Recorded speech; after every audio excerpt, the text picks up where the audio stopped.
The Select Committee to investigate the January 6th attack on the United States Capitol will be in order.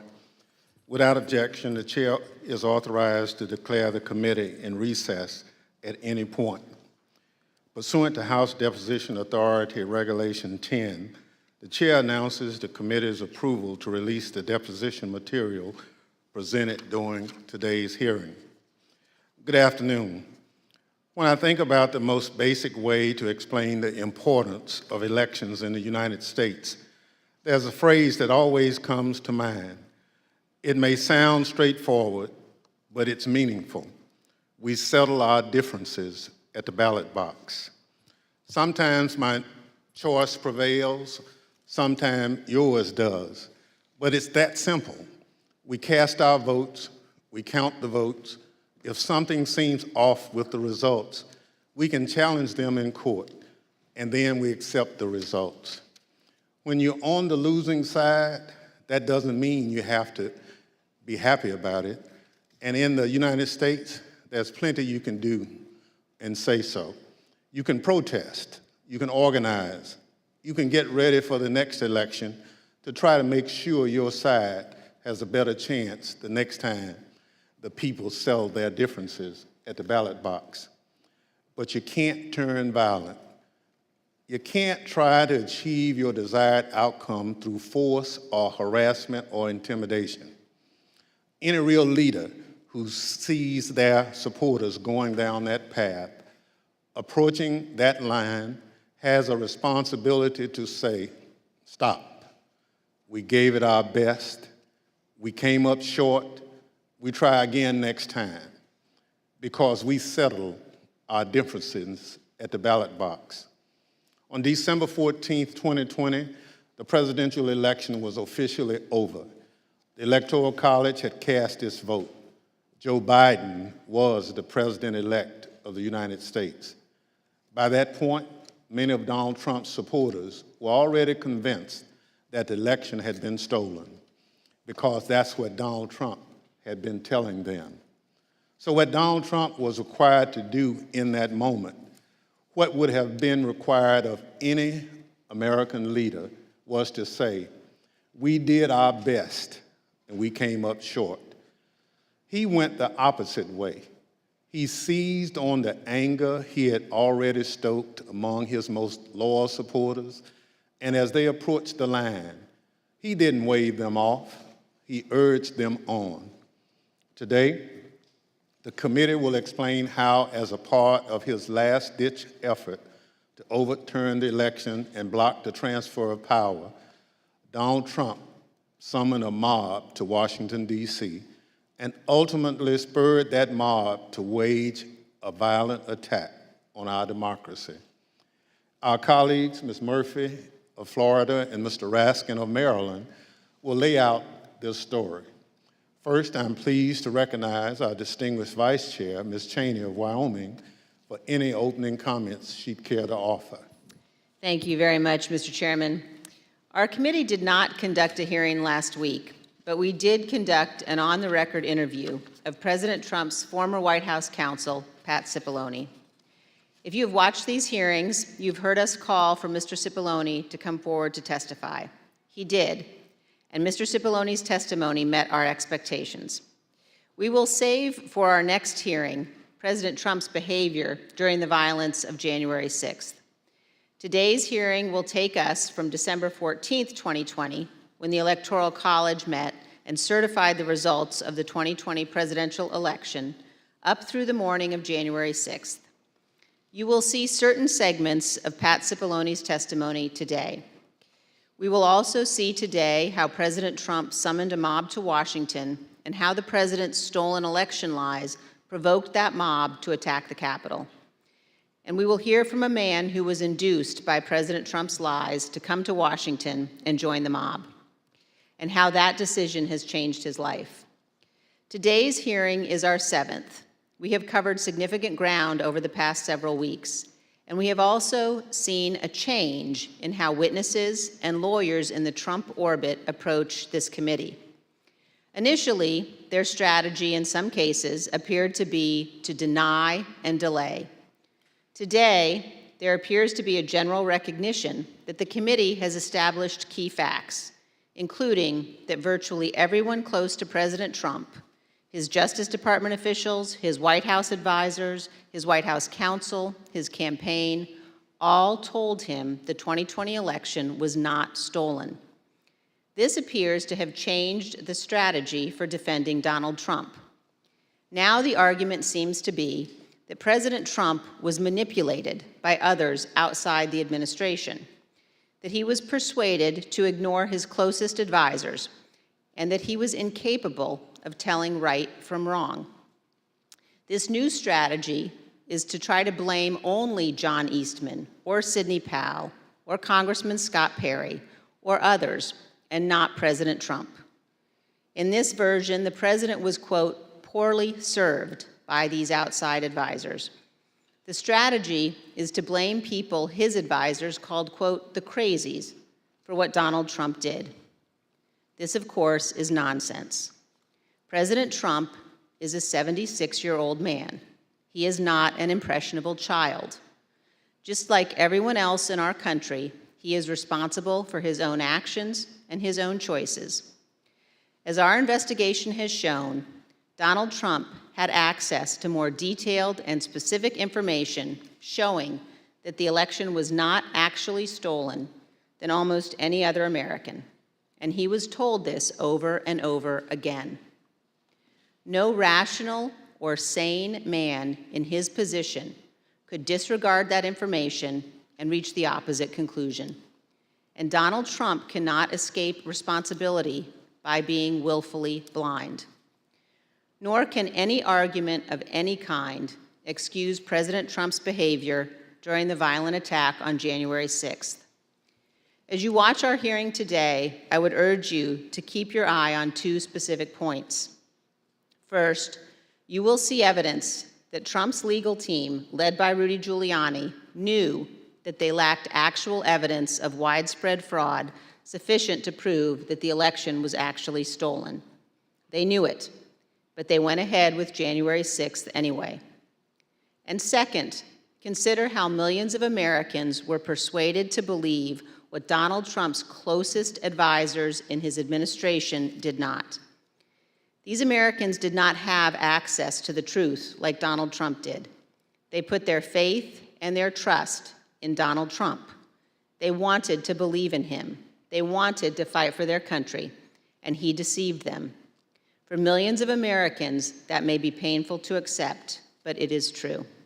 Thank you, Mr. Chairman. I yield back.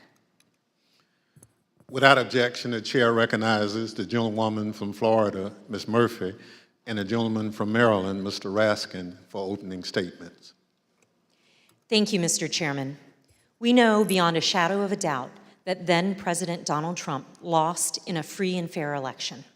And yet, President Trump insisted that his loss was due to fraud in the election process, rather than to the democratic will of the voters. The president continued to make this claim despite being told again and again by the courts, by the Justice Department, by his campaign officials, and by some of his closest advisors that the evidence did not support this assertion. This was the big lie, and millions of Americans were deceived by it. Too many of our fellow citizens still believe it to this day. It's corrosive to our country and damaging to our democracy. As our committee has shown in prior hearings, following the election, President Trump relentlessly pursued multiple interlocking lines of effort, all with a single goal: to remain in power despite having lost. The lines of effort were aimed at his loyal Vice President, Mike Pence, at state election and elected officials, and at the U.S. Department of Justice. The president pressured the vice president to obstruct the process to certify the election result. He demanded that state officials find him enough votes to overturn the election outcome in that state, and he pressed the Department of Justice to find widespread evidence of fraud. When justice officials told the president that such evidence did not exist, the president urged them to simply declare that the election was corrupt. On December 14th, the Electoral College met to officially confirm that Joe Biden would be the next president.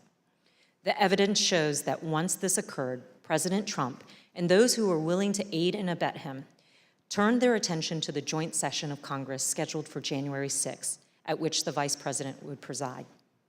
In their warped view, this ceremonial event was the next, and perhaps the last, inflection point that could be used to reverse the outcome of the election before Mr. Biden's inauguration. As President Trump put it, the Vice President and enough members of Congress simply needed to summon the courage to act.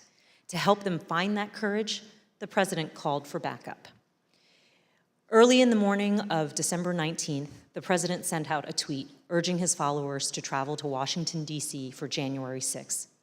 "Be there, we'll be wild," the President wrote. As my colleague, Mr. Raskin, will describe in detail, this tweet served as a call to action, and in some cases as a call to arms for many of President Trump's most loyal supporters. It's clear the President intended the assembled crowd on the January 6th to serve his goal. And as you have already seen, and as you will see again today, some of those who were coming had specific plans. The President's goal was to stay in power for a second term despite losing the election. The assembled crowd was one of the tools to achieve that goal. And in today's hearing, we will focus on events that took place in the final weeks leading up to January 6th, starting in mid-December. And we'll add color and context to evidence you've already heard about, and we'll also provide additional new evidence. For example, you'll hear about meetings in which the President entertained extreme measures designed to help him stay in power, like the seizure of voting machines. We will show some of the coordination that occurred between the White House and members of Congress as it relates to January 6th. And some of these members of Congress would later seek pardons. We will also examine some of the planning for the January 6th protests, placing special emphasis on one rally planner's concerns about the potential violence. And we will describe some of the President's key actions on the evening of January 5th and the morning of January 6th, including how the President edited and ad-libbed his speech that morning at the Ellipse, directed the crowd to march to the Capitol, and spoke off script in a way that further inflamed an already angry crowd. I yield to the gentleman from Maryland, Mr. Raskin. Thank you, Ms. Murphy. Mr. Chairman, Madam Vice Chair. 4 days after the electors met across the country and made Joe Biden the president-elect, Donald Trump was still trying to find a way to hang on to the presidency. On Friday, December 18th, his team of outside advisors paid him a surprise visit in the White House that would quickly become the stuff of legend. The meeting has been called unhinged, not normal, and the craziest meeting of the Trump presidency. The outside lawyers who'd been involved in dozens of failed lawsuits had lots of theories supporting the big lie, but no evidence to support it. As we will see, however, they brought to the White House a draft executive order that they had prepared for President Trump to further his ends. Specifically, they proposed the immediate mass seizure of state election machines by the U.S. military. The meeting ended after midnight with apparent rejection of that idea. In the wee hours of December 19th, dissatisfied with his options, Donald Trump decided to call for a large and wild crowd on Wednesday, January 6th, the day when Congress would meet to certify the electoral votes. Never before in American history had a president called for a crowd to come contest the counting of electoral votes by Congress, or engaged in any effort designed to influence, delay, or obstruct the joint session of Congress in doing its work required by our Constitution and the Electoral Count Act. As we'll see, Donald Trump's 1:42 a.m. tweet electrified and galvanized his supporters, especially the dangerous extremists in the Oath Keepers, the Proud Boys, and other racist and white nationalist groups spoiling for a fight against the government.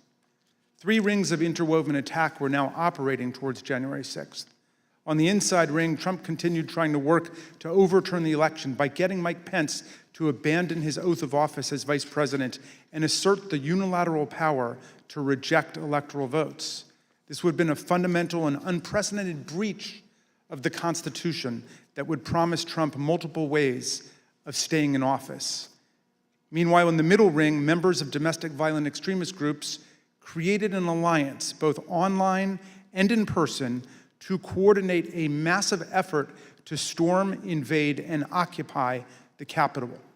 By placing a target on the joint session of Congress, Trump had mobilized these groups around a common goal, emboldening them, strengthening their working relationships, and helping build their numbers.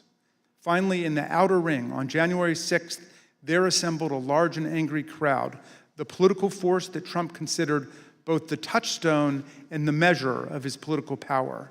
Here were thousands of enraged Trump followers, thoroughly convinced by the big lie, who traveled from across the country to join Trump's wild rally to stop the steal. With the proper incitement by political leaders and the proper instigation from the extremists, many members of this crowd could be led to storm the Capitol, confront the vice president in Congress, and try to overturn the 2020 election result. All of these efforts would converge and explode on January the 6th. Mr. Chairman, as you know better than any other member of this committee from the wrenching struggle for voting rights in your beloved Mississippi, the problem of politicians whipping up mob violence to destroy fair elections is the oldest domestic enemy of constitutional democracy in America. Abraham Lincoln knew it too. In 1837, a racist mob in Alton, Illinois, broke into the offices of an abolitionist newspaper and killed its editor, Elijah Lovejoy. Lincoln wrote a speech in which he said that no transatlantic military giant could ever crush us as a nation, even with all of the fortunes in the world. But if downfall ever comes to America, he said, we ourselves would be its author and finisher. If racist mobs are encouraged by politicians to rampage and terrorize, Lincoln said, they will violate the rights of other citizens and quickly destroy the bonds of social trust necessary for democracy to work. Mobs and demagogues will put us on a path to political tyranny, Lincoln said. As we'll see today, this very old problem has returned with new ferocity today as a president who lost an election deployed a mob which included dangerous extremists to attack the constitutional system of election and the peaceful transfer of power. And as we'll see, the creation of the internet and social media has given today's tyrants tools of propaganda and disinformation that yesterday's despots could only have dreamed of. I yield back to the gentle lady from Florida, Ms. Murphy. Article 2 of the United States Constitution establishes the Electoral College. Each state's laws provide that electors are to be chosen by a popular vote. And on December 14th, 2020, electors met in all 50 states and the District of Columbia to cast their votes. Joseph Biden won by a margin of 306 to 232. The election was over. Mr. Biden was the president-elect. Before the Electoral College met, Donald Trump and his allies filed dozens of legal challenges to the election, but they lost over and over again, including in front of multiple judges President Trump had nominated to the bench. In many of these cases, the judges were highly critical of the arguments put forward, explaining that no genuine evidence of widespread fraud had been presented. For example, a federal judge in Pennsylvania said, "This court has been presented with strained legal arguments without merit and speculative accusations unsupported by evidence. In the United States of America, this cannot justify the disenfranchisement of a single voter, let alone all the voters of its sixth most populated state." On December 15th, after the Electoral College certified the outcome, the Republican Majority Leader in the Senate acknowledged Mr. Biden's victory. Yesterday, electors met in all 50 states. So as of this morning, our country has officially a president-elect and a vice president-elect. Many millions of us had hoped the presidential election would yield a different result. But our system of government has processes to determine who will be sworn in on January the 20th. The Electoral College has spoken. So today I want to congratulate President-elect Joe Biden. Even members of President Trump's cabinet and his White House staff understood the significance of his losses in the courts and the absence of evidence of fraud. They also respected the constitutional certification by the Electoral College. Many of them told President Trump that it was time to concede the election to Mr. Biden. For example, then Secretary of Labor Gene Scalia, an accomplished lawyer and the son of late Justice Scalia, called President Trump in mid-December and advised him to concede and accept the rulings of the courts. And so I had to put a call into the president. I might have called on the 13th. We spoke, I believe, on the 14th, in which I conveyed to him that I thought that it was time for him to acknowledge that President Biden had prevailed in the election. But I communicated to the president that when that legal process is exhausted and when the electors have voted, that's the point at which that outcome needs to be expected. I told him that I did believe, yes, that once those legal processes were run, if fraud had not been established that had affected the outcome of the election, then unfortunately I believed that what had to be done was concede the outcome. As you've seen in prior hearings, President Trump's Justice Department, his White House staff, and his campaign officials were repeatedly telling him that there was no evidence of fraud sufficient to change the outcome of the election. And last week, we conducted an 8-hour interview with President Trump's White House counsel, Pat Cipolloni. You'll see a number of excerpts of that interview today and even more in our next hearing. Mr. Cipolloni told us that he agreed with the testimony that there was no evidence of fraud sufficient to overturn the election. I want to start by asking if you agree, Mr. Cipolloni, with the conclusions of Matt Morgan and Bill Barr, of all of the individuals who evaluated those claims, that there is no evidence of election fraud sufficient to undermine the outcome in a particular state. Yes, I agree with that. And Mr. Cipolloni also specifically testified that he believed that Donald Trump should have conceded the election. Did you believe, Mr. Cipolloni, that the president should concede once you made the determination based on the investigations that you credited DOJ did and the campaign did? Did you, in your mind, form a belief that the president should concede the election loss at a certain point after the election? Well, again, I was the White House counsel. Some of those decisions are political. So to the extent that, but if your question is, did I believe he should concede the election at a point in time? Yes, I did. I believe Leader McConnell went onto the floor of the Senate, I believe in mid-December, and basically said, the process is done. That would be in line with my thinking on these things. As Attorney General Bill Barr testified, December 14th should have been the end of the matter.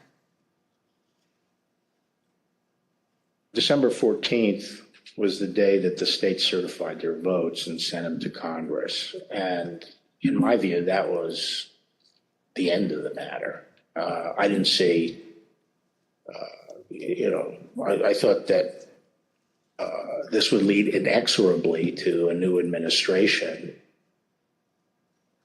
Mr. Cipolloni also testified that the president's chief of staff, Mark Meadows, said he shared this view. As early as that November 23rd meeting, we understand that there was discussion about the president possibly conceding the election. And specifically, we understand that Mark Meadows assured both you and Attorney General Barr that the president would eventually agree to a graceful exit. Do you remember Mr. Meadows making any such representation? Are you saying as part of that meeting or separately? Again, without getting into that meeting, I would say that is a statement and a sentiment that I heard from Mark Meadows. I see. And again, do you know if it was on November 23rd or some point? Again, it was probably, around that time, and it was probably subsequent to that time. It wasn't a one-time statement. Mr. Meadows has refused to testify, and the committee is in litigation with him.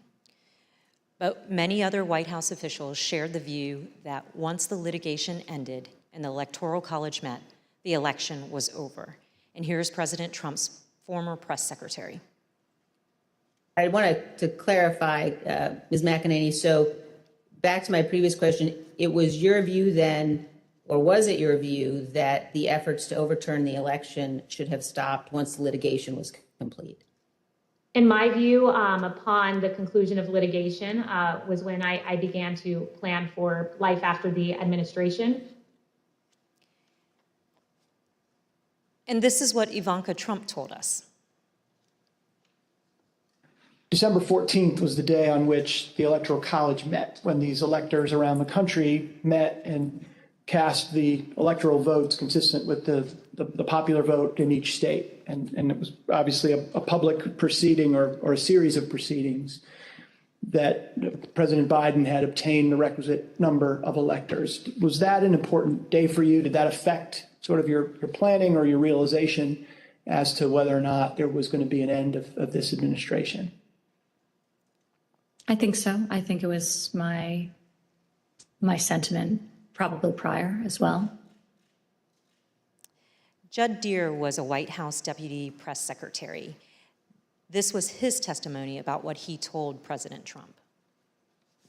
I told him that my personal viewpoint was that the Electoral College had met, which is the system that our country is set under to elect a president and vice president. And I believed at that point that the means for him to pursue litigation was probably closed.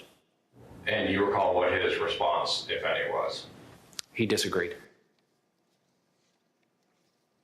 We've also seen this testimony from Attorney General Barr reflecting a view of the White House staff in late November 2020. And then at that point I left. And as I walked out of the Oval Office, Jared was there with Dan Scavino, who ran the president's social media, and who I thought was a reasonable guy and believe is a reasonable guy. And I said, how long is he going to carry on with this stolen election stuff? Where's this going to go? And by that time, Meadows had caught up with me and leaving the office and caught up to me and said that he said, look, I think that he's becoming more realistic and knows that there's a limit to how far he can take this. And then Jared said, yeah, we're working on this. We're working on it. Likewise, in this testimony, Cassidy Hutchinson, an aide to Mark Meadows, described her conversations with President Trump's Director of National Intelligence, John Ratcliffe, a former Republican congressman. He had expressed to me that he was concerned that it could spiral out of control and potentially be dangerous, either for our democracy or the way that things were going for the civics. Of course, underlying all of this is the fundamental principle that the President of the United States cannot simply disregard the rulings of state and federal courts, which are empowered to address specific election-related claims. The President cannot simply pretend that the courts had not ruled. By that time, the President or his associates had lost 60 out of 61 cases that they had brought to challenge different aspects of the election in a number of states. They lost 60 out of 61 of those cases. So by the time we get to January 3rd, that's been clear. I assume, Pat, that you would agree the President is obligated to abide by the rulings of the courts. Of course. And I assume you also would... Everybody is obligated to abide by rules, of course. And I assume you also would agree the President has a particular obligation to take care that the laws be faithfully executed. That is one of the President's obligations, correct. Yet President Trump disregarded these court rulings and the counsel from his closest advisors and continued his efforts to cling to power.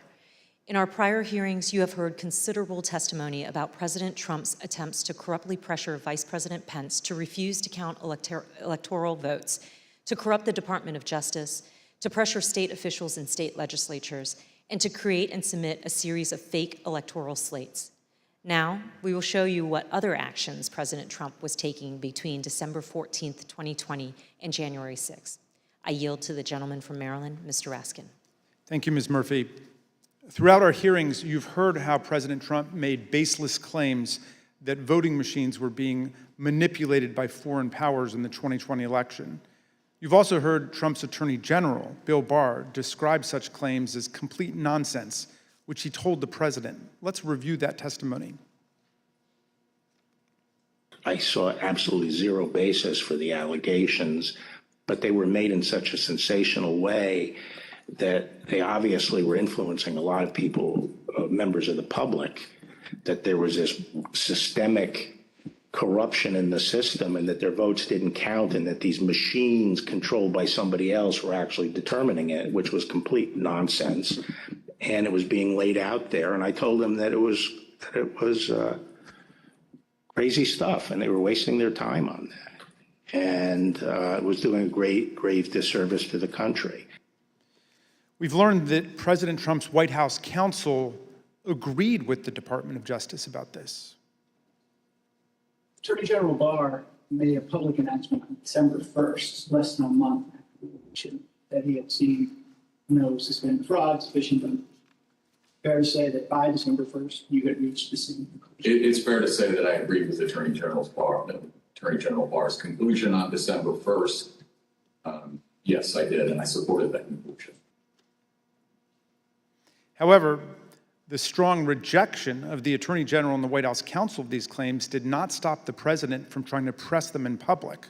But that's not all he did. Indeed, as you'll see in this clip, the president asked Attorney General Bill Barr to have the Department of Justice seize voting machines in the states. My recollection is the president said something like, well, we could get to the bottom, some people say we could get to the bottom of this if the department seized the machines. It was a typical way of raising a point. And I said, absolutely not. There's no probable cause, and I'm not going to seize any machines. And that was that. Yeah. But this wasn't the end of the matter. On the evening of December 18th, 2020, Sidney Powell, General Michael Flynn, and others entered the White House for an unplanned meeting with the president, the meeting that would last multiple hours and become hot-blooded and contentious. The executive order behind me on the screen was drafted on December the 16th, just 2 days after the Electoral College vote, by several of the president's outside advisors over a luncheon at the Trump International Hotel. As you can see here, this proposed order directs the Secretary of Defense to seize voting machines, quote, effective immediately, but it goes even further than that.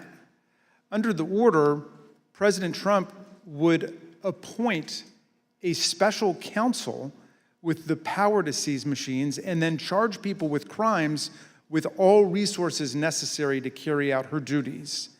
The specific plan was to name Sidney Powell as special counsel, the Trump lawyer who had spent the post-election period making outlandish claims about Venezuelan and Chinese interference in the election, among others.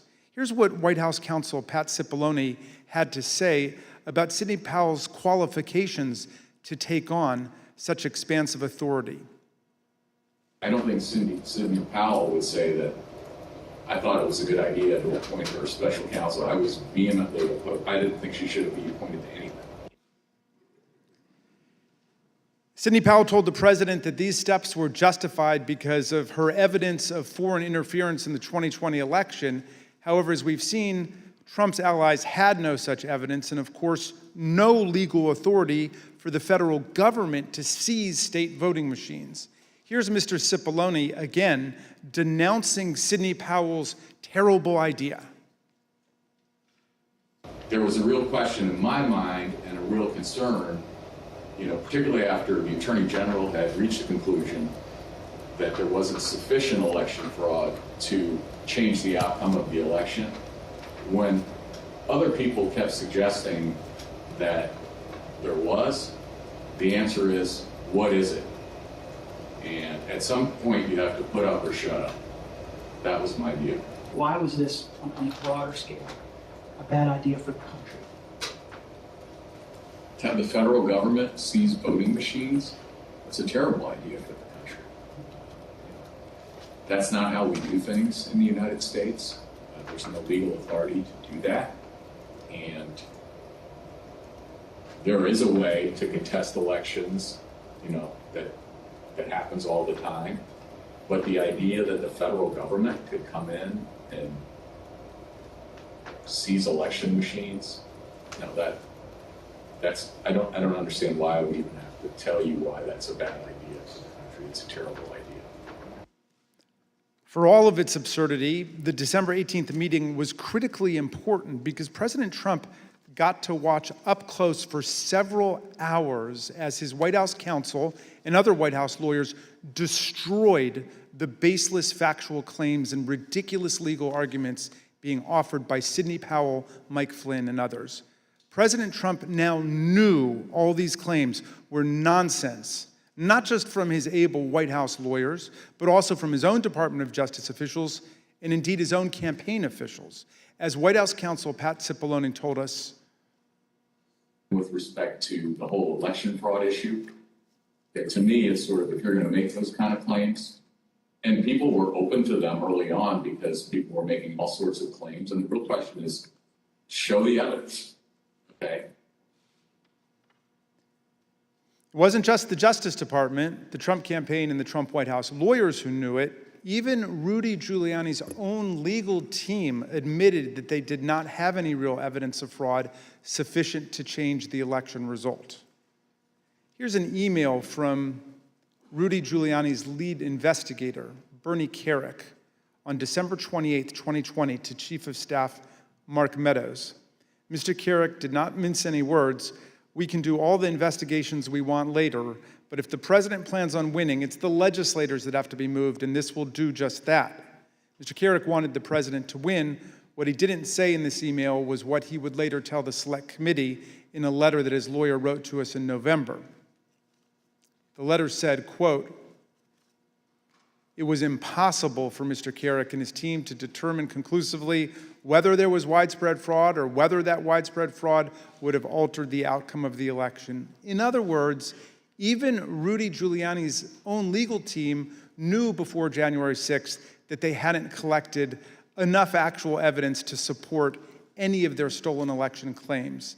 Here's what Trump campaign senior advisor Jason Miller told the committee about some of the so-called evidence of fraud that the campaign had seen from the Giuliani team. So do you know what the examples of fraud, numbers, names, and supporting evidence was that you sent to Mo Brooks's office? And when I say you, I mean you or the campaign.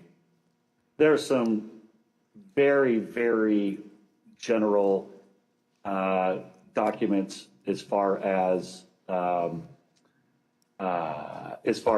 say, for example, here are the handful of dead people in several different states. Here are explanations on a couple of the legal challenges, as far as saying that the rules were changed in an unconstitutional manner, but it was to say that it was thin is probably an understatement. Here's how President Trump's deputy campaign manager described the evidence of fraud that the campaign had seen. You never came to learn or understand that Mayor Giuliani had produced evidence of election fraud. Is that fair? That's fair. And here's testimony that we received from the Speaker of the Arizona House of Representatives, Rusty Bowers, about an exchange that he had with Rudy Giuliani after the election.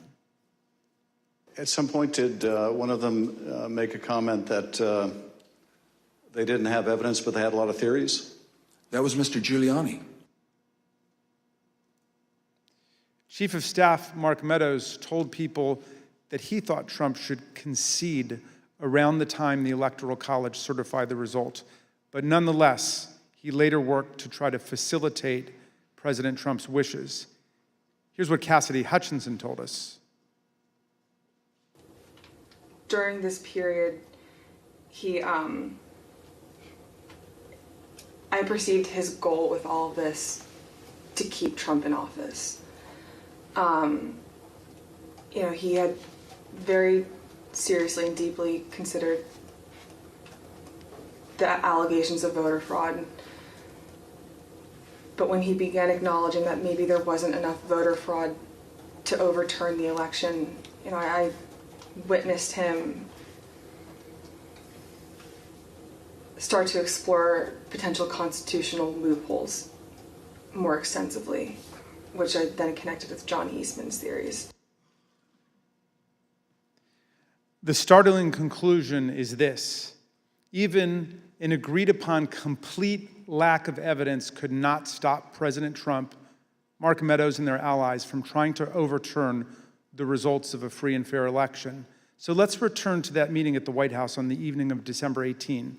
That night, a group showed up at the White House, including Sidney Powell, retired Lieutenant General Michael Flynn, and former Overstock.com CEO Patrick Byrne. After gaining access to the building from a junior White House staffer, the group made their way to the Oval Office. They were able to speak with the president by himself for some time until White House officials learned of the meeting.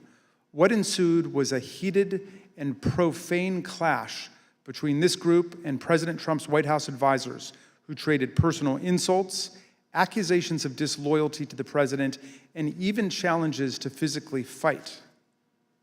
The meeting would last over 6 hours, beginning here in the Oval Office, moving around the West Wing, and many hours later, ending up in the president's private residence.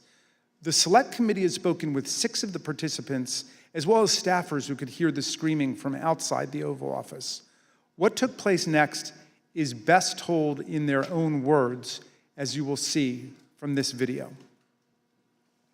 Did you believe that it was going to work, that you were going to be able to get to see the president without an appointment? I had no idea. In fact, you did get to see the president without an appointment. We did. How much time did you have alone with the president? And I say alone, you had other people with you, but right from his aides before the crowd came running? Probably no more than 10 or 15 minutes. Was in that... I bet Pat Cipolloni set a new land speed record. I got a call either from Molly or Hirschman that I need to get to the Oval Office. So that was the first point that I had recognized, okay, there was nobody in there from the White House. Mark's gone. What's going on right now? I opened the door and I walked in. I saw General Flynn. I saw Sidney Powell sitting there. I was not happy to see the people in the Oval Office. Explain why. Well, again, I don't think they were providing. Well, first of all, the Overstock person, I've never knew who this guy was. Actually, the first thing I did, I walked in, I looked at him, and I said, "Who are you?" And he told me. I don't think any of these people were providing the president with good advice, and so I didn't understand how they had gotten in. In the short period of time that you had with the president, did he seem receptive to the presentation that you were making? He was very interested in hearing particularly about the CISA finding and the terms of 13848 that apparently nobody else had bothered to inform him of. I was asking, like, you claiming the Democrats were working with Hugo Chavez, Venezuelans, and whomever else. And at one point, General Flynn took out a diagram that supposedly showed IP addresses all over the world, and who was communicating with whom via the machines, and some comment about like Nest thermostats being hooked up to the internet.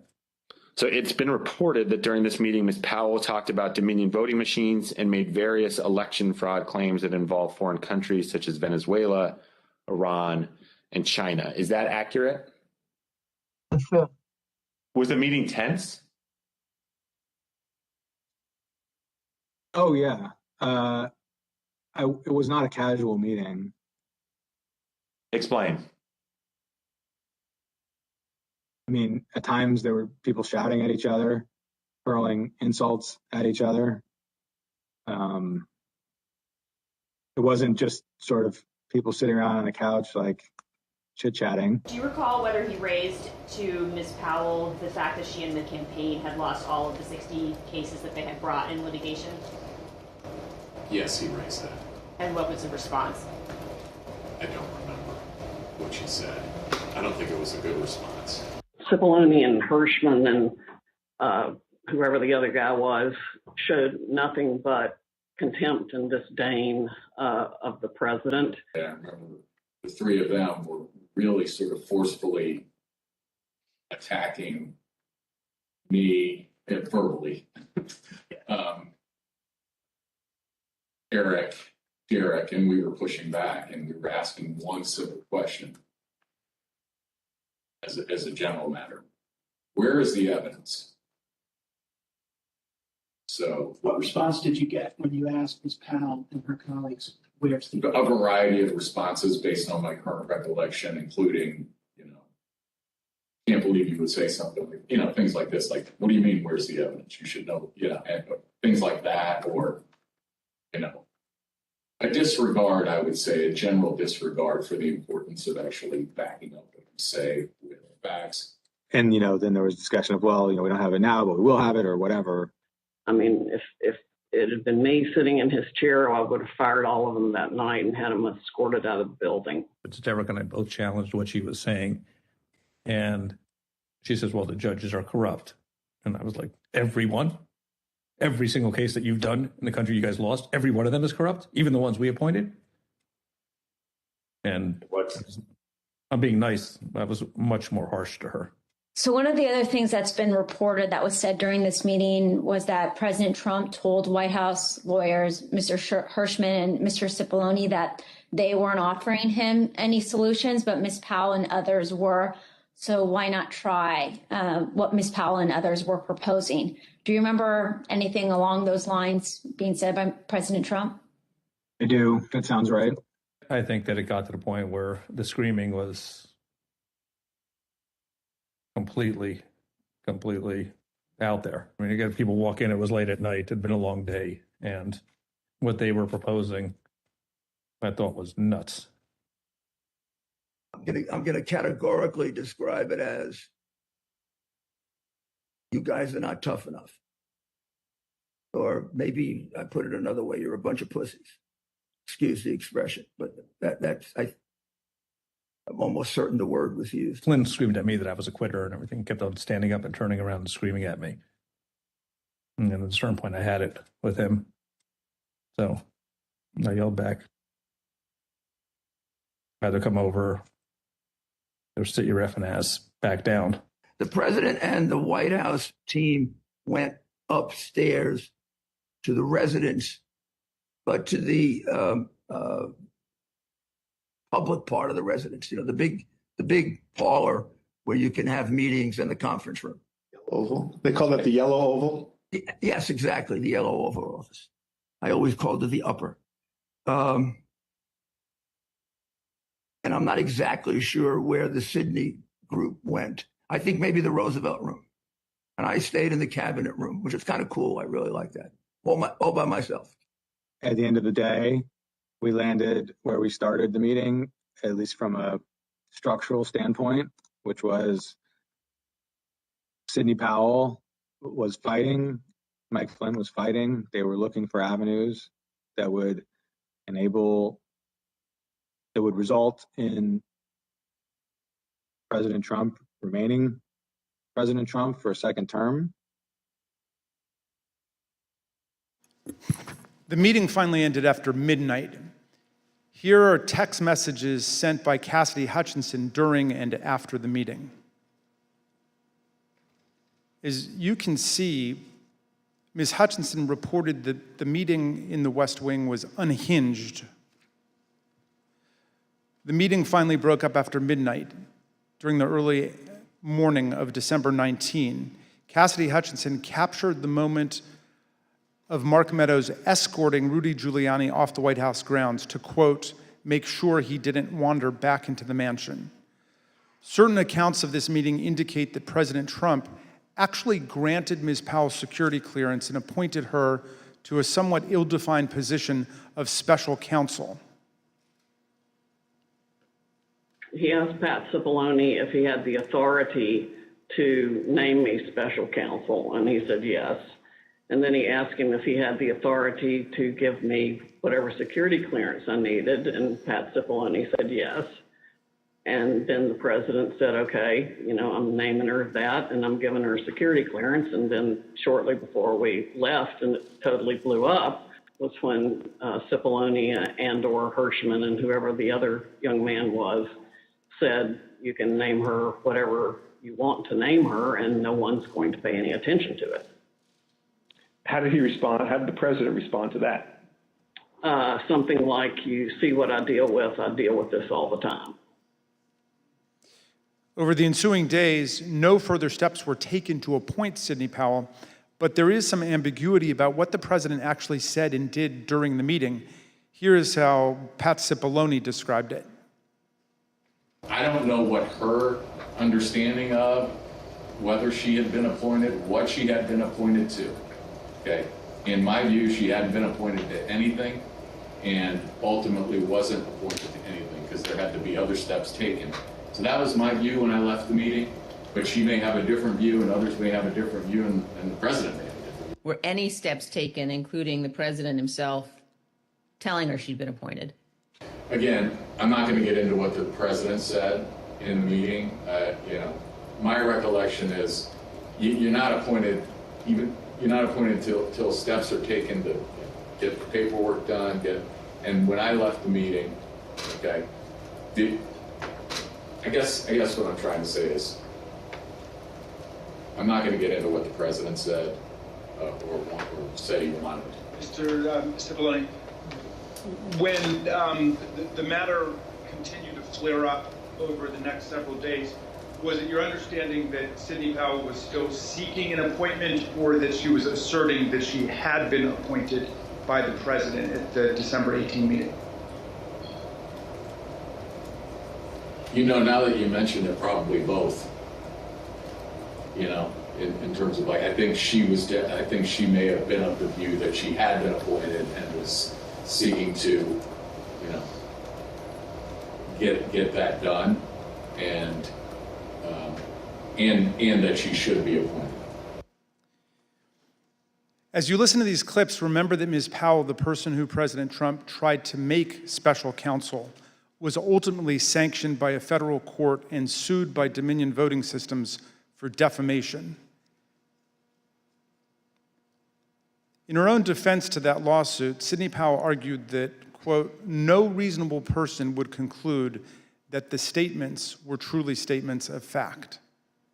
Not long after Sidney Powell, General Flynn, and Rudy Giuliani left the White House in the early hours of the morning, President Trump turned away from both his outside advisors' most outlandish and unworkable schemes and his White House counsel's advice to swallow hard and accept the reality of his loss. Instead, Donald Trump issued a tweet that would galvanize his followers, unleash a political firestorm, and change the course of our history as a country.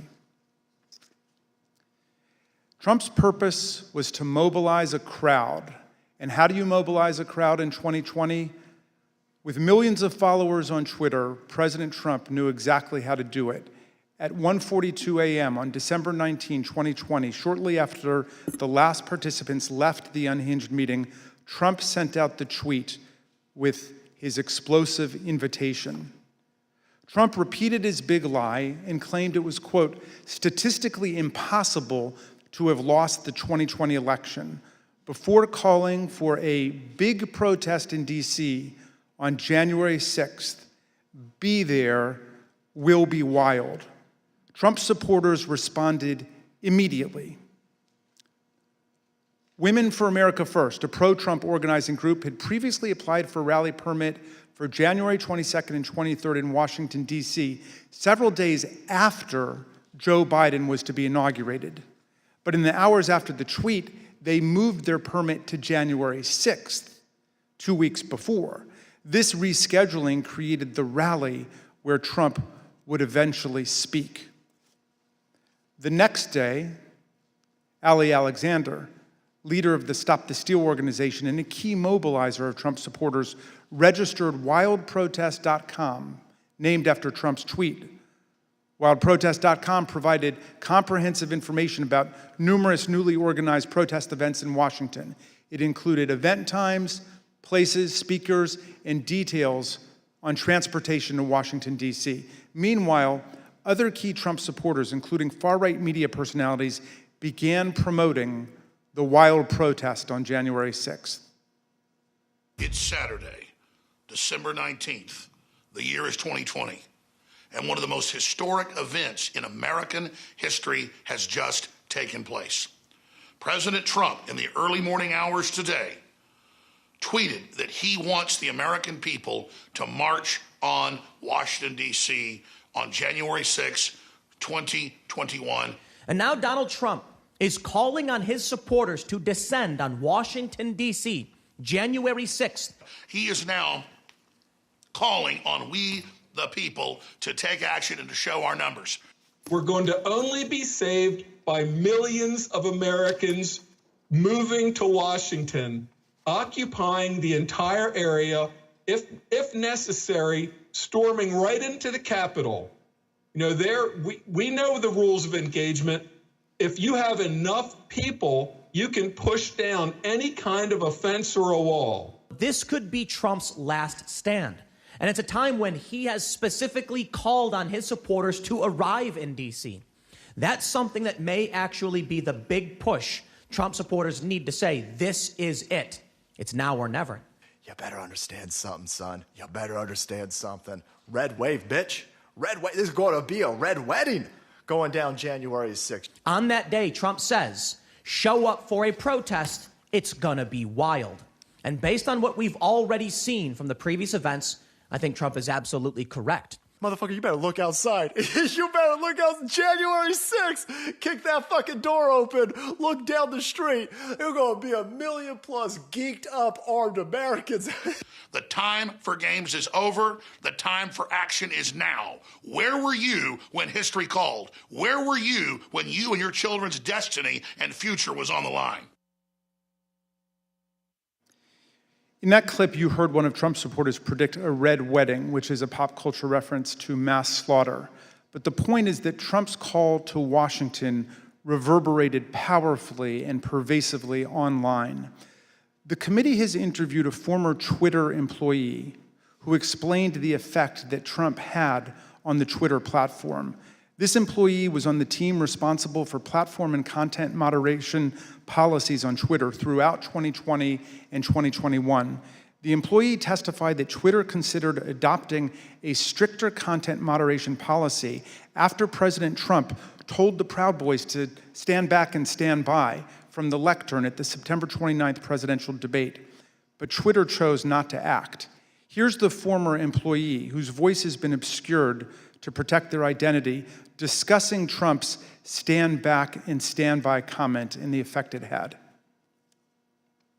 My concern was that the former president, for seemingly the first time, was speaking directly to extremist organizations and giving them directives. We had not seen that sort of direct communication before. And that concerned me.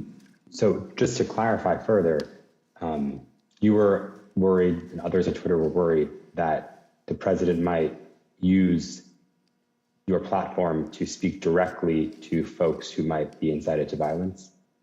Yes. I believe that Twitter relished in the knowledge that they were also the favorite and most used service of the former president, and enjoyed having that sort of power within the social media ecosystem. If President Trump were anyone else, would it have taken until January 8th, 2021 for him to be suspended? Absolutely not. If the former President Donald Trump were any other user on Twitter, he would have been permanently suspended a very long time ago. Despite these grave concerns, Trump remained on the platform completely unchecked. Then came the December 19 tweet and everything it inspired. Indeed. It felt as if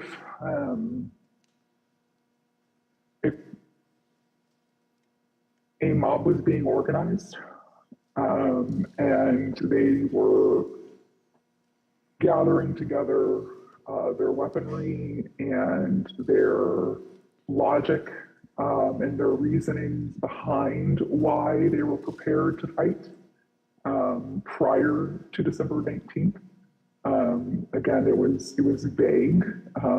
It was non-specific, but very clear that individuals were ready, willing, and able to take up arms.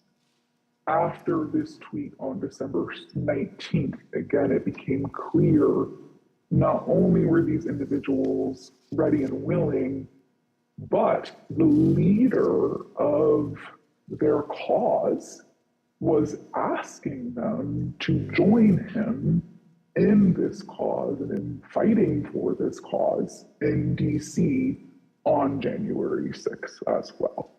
I will also say what shocked me was the responses to these tweets, right? So these were a lot of the locked and loaded, stand back, stand by, those tweets were in response to Donald Trump saying things like this, right? So there would be a response that said, big protests in DC on January 6th, be there, be wild, and someone would respond and say, I'm locked and loaded and ready for Civil War Part 2, right?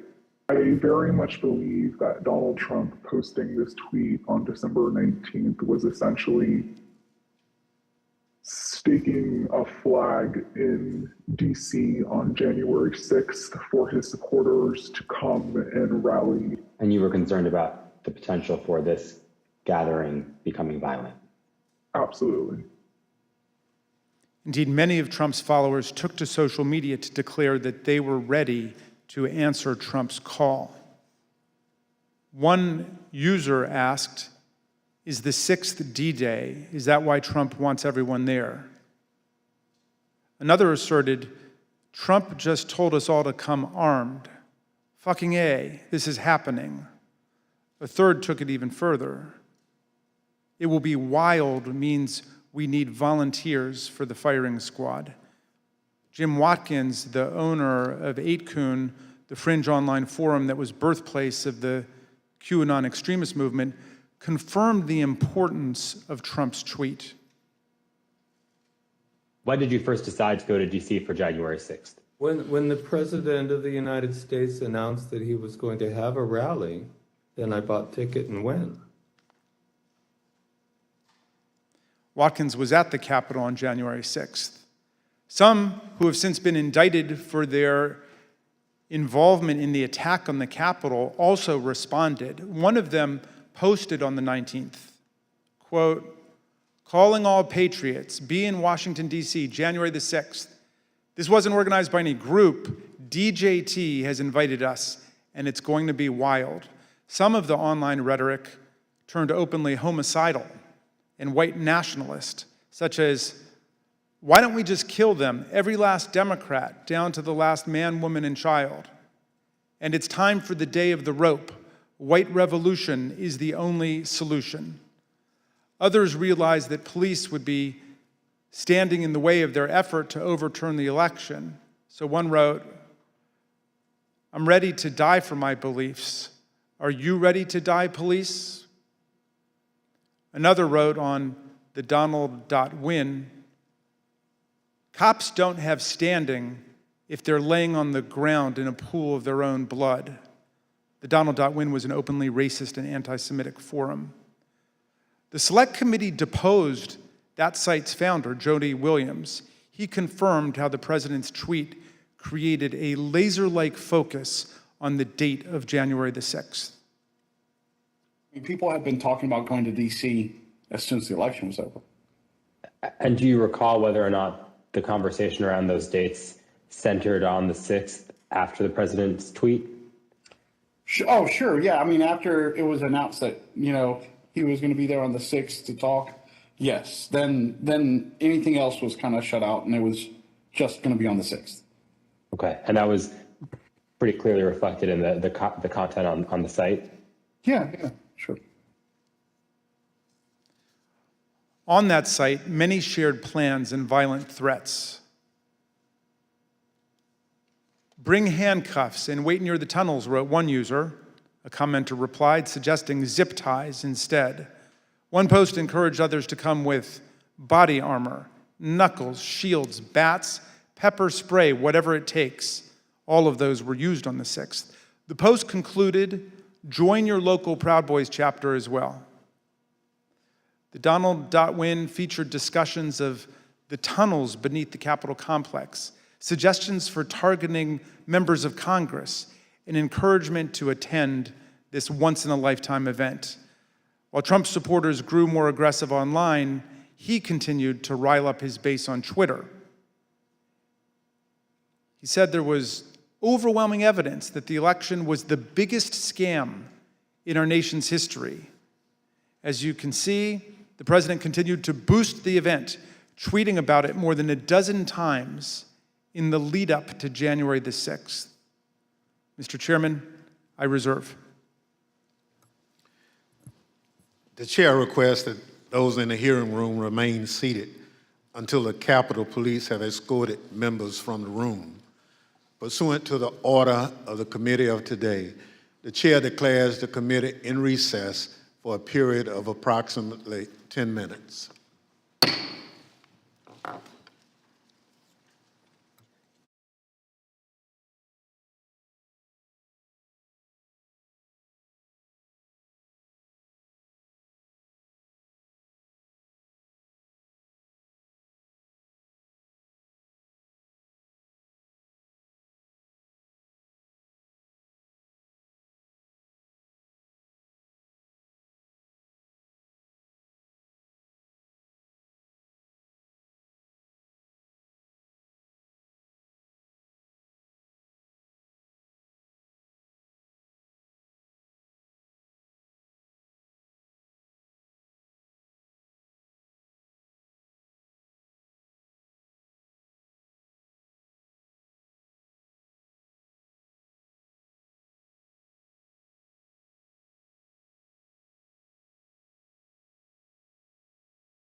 trying to make sure our student athletes could participate in their chosen sports in a safe and healthy manner. So we were fortunate. We were able to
committee will be in order.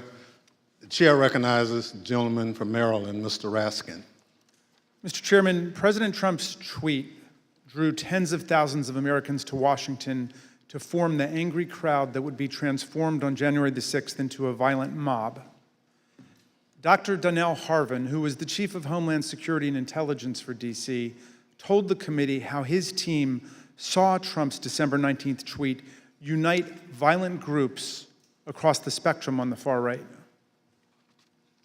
We got derogatory information from OSINT suggesting that some very, very violent individuals were organizing to come to D.C. And not only were they organizing to come to D.C., but they were these groups, these non-aligned groups were aligning. And so all the red flags went up at that point.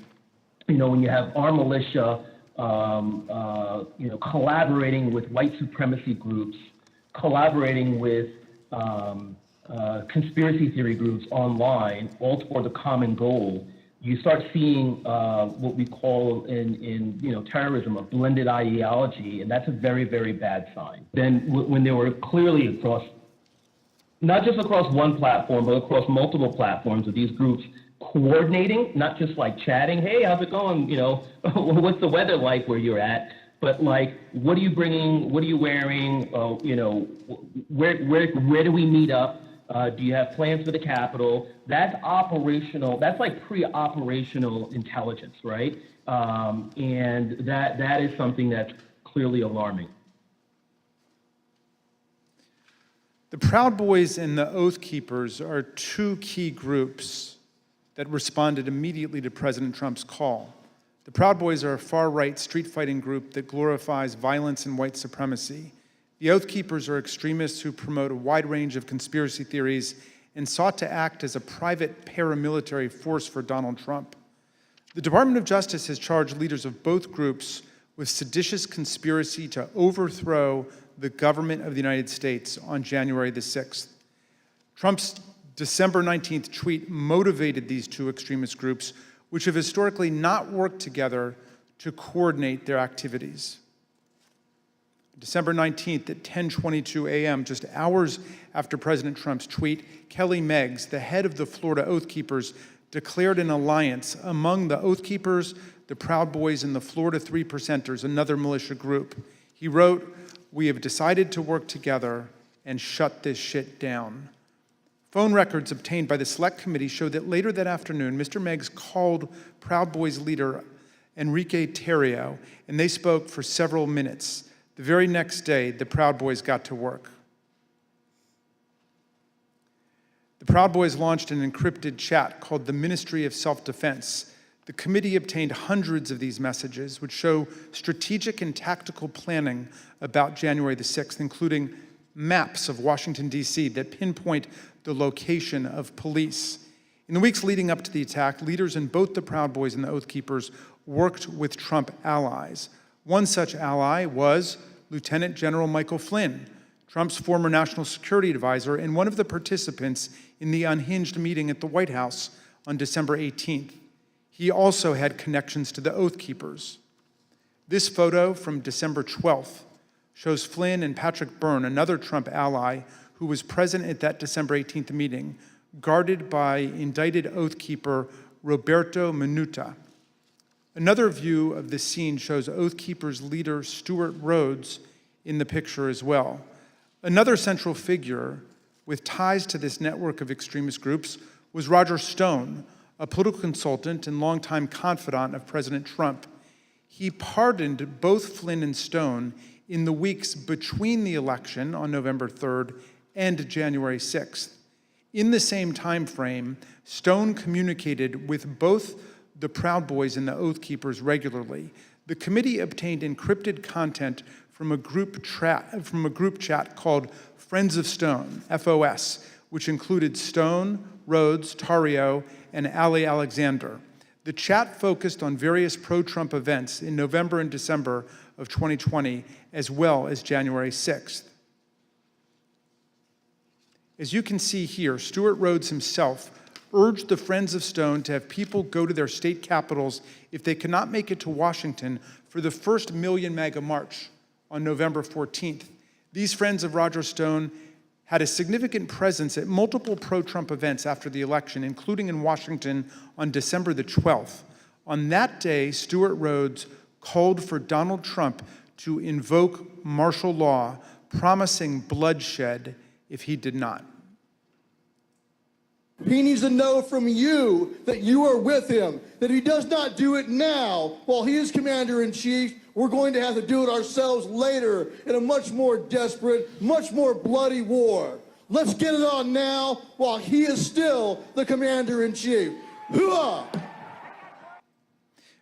That night, the Proud Boys engaged in violence on the streets of Washington and hurled aggressive insults at the police. You oath breakers! Do your fucking job! Give us 1 hour! 1 hour! Just the previous night, the co-host of InfoWars issued an ominous warning at a rally alongside Roger Stone and Proud Boys leader Enrique Tarrio.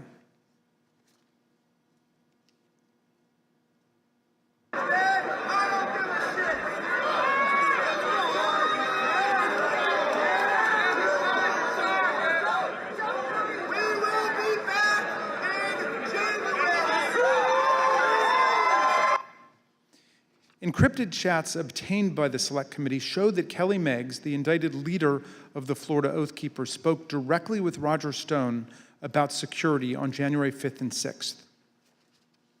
In fact, on January 6th, Stone was guarded by 2 Oath Keepers who have since been criminally indicted for seditious conspiracy. One of them later pleaded guilty, and according to the Department of Justice, admitted that the Oath Keepers were ready to use, quote, lethal force if necessary against anyone who tried to remove President Trump from the White House, including the National Guard. As we've seen, the Proud Boys were also part of the Friends of Stone network. Stone's ties to the Proud Boys go back many years. He's even taken their so-called fraternity creed, required for the first level of initiation to the group.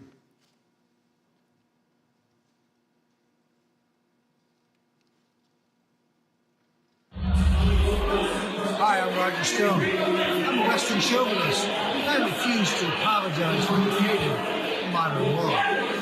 Thank you, Roger. Kelly Sorrell, a lawyer who assists the Oath Keepers and a volunteer lawyer for the Trump campaign, explained to the committee how Roger Stone and other figures brought extremists of different stripes and views together. You mentioned that Mr. Stone wanted to start the Stop the Steal series of rallies. Who did you consider the leader of these rallies? It sounds like, from what you just said, it was Mr. Stone, Mr. Jones, and Mr. Ali Alexander. Is that correct? Those are the ones that became like the center point for everything. We'll learn more from Ms. Murphy about these individuals and their involvement in the days leading up to the violent attack on January 6th. We'll also hear how they were allowed to speak at a rally for President Trump the night before January 6th, even though organizers had expressed serious concerns about their violent and extremist rhetoric directly to Mark Meadows. And you'll hear testimony from White House aides who were with the president as he watched the crowd from the Oval Office and will testify about how excited he was for the following day. Let me note now that our investigation continues on these critical issues. We have only shown a small fraction of what we have found. I look forward to the public release of more of our findings later, Mr. Chairman, and I now yield back. Gentleman yields back. Chair recognizes the gentlewoman from Florida, Ms. Murphy. During our most recent hearing, the committee showed some evidence of what President Trump, Chief of Staff Mark Meadows, and other White House officials knew about the potential for violence on January 6th.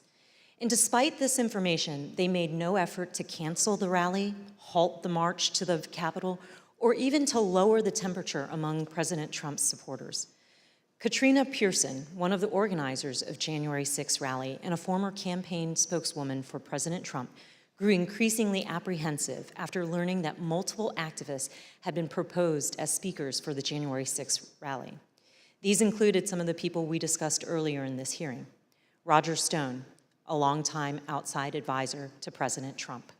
Alex Jones, the founder of the conspiracy theory website InfoWars, and Ali Alexander, an activist known for his violent political rhetoric. On December 30th, Ms. Pearson exchanged text messages with another key rally organizer about why people like Mr. Alexander and Mr. Jones were being suggested as speakers at the president's rally on January 6th. Ms. Pearson's explanation was POTUS, and she remarked that the president likes the crazies. The committee asked Ms. Pearson about these messages, and this is what she said. So when you said that he likes the crazies, were you talking about President Trump? Yes, I was talking about President Trump. He loved people who viciously defended him in public. But consistent in terms of the support for these people, at least with what the president likes, from what you could tell. Yes, the people that would be very, very vicious and publicly defending him. On January 2nd, Ms. Pearson's concerns about the potential rally speakers had grown serious enough that she reached out to Mr. Meadows directly. She wrote, "Good afternoon. Would you mind giving me a call regarding this January 6th event? Things have gotten crazy and I desperately need some direction, please." According to phone records obtained by the committee, Ms. Pearson received a phone call from Mr. Meadows 8 minutes later. Here is what Ms. Pearson said about that conversation. So what specifically did you tell him, though, about other events? Just that there were a bunch of entities coming in. Some were very suspect, but they're going to be on other stages, some on other days. A very, very brief overview of what was actually happening and why I raised the red flags. And when you told him that people were very suspect, did you tell him what you meant by that, or what did you convey to him about what your the problems with these folks? I think I even texted him some of my concerns, but I did briefly go over some of the concerns that I had raised to everybody with Alex Jones or Ali Alexander and some of the rhetoric that they were doing.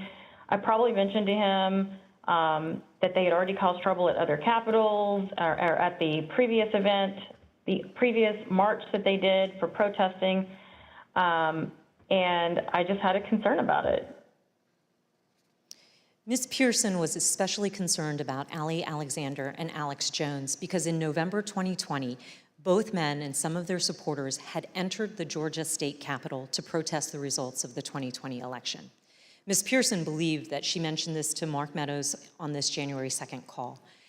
Notably, January 2nd is the same day on which, according to Cassidy Hutchinson, Mr. Meadows warned her of that things might get real bad on January 6th.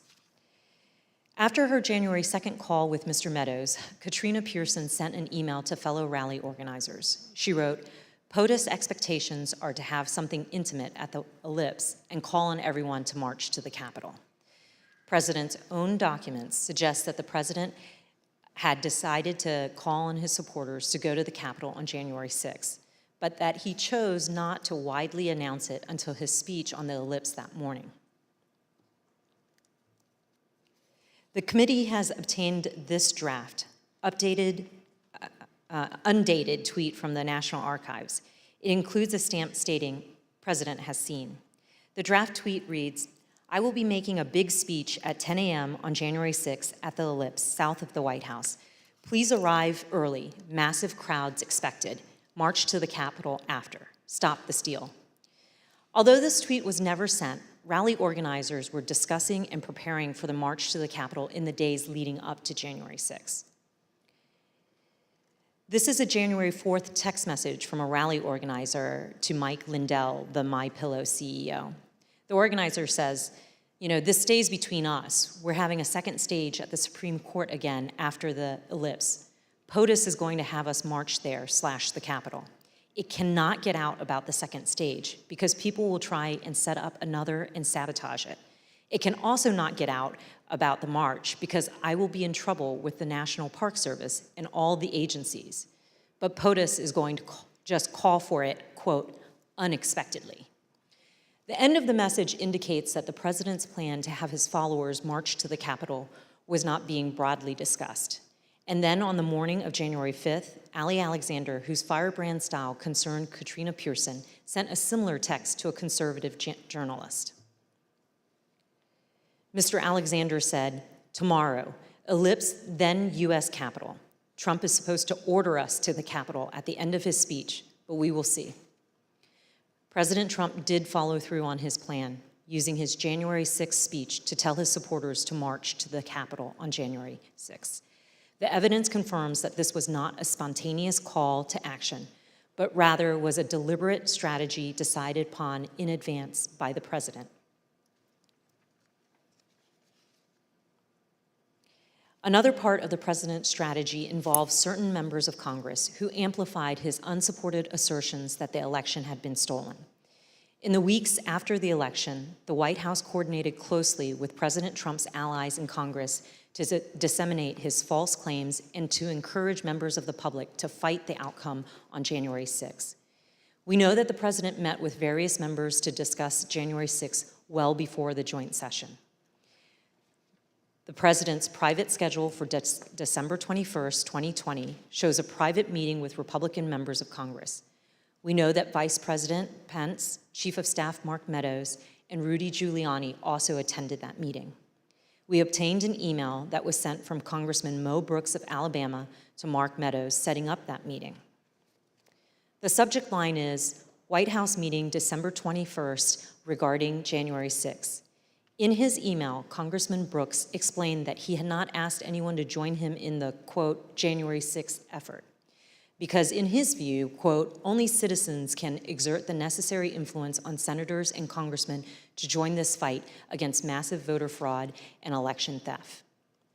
At this point, you may also recall testimony given in our earlier hearing by Acting Attorney General Richard Donahue, who said that the president asked the Department of Justice to, quote, just say that the election was corrupt and leave the rest to me and the Republican congressman.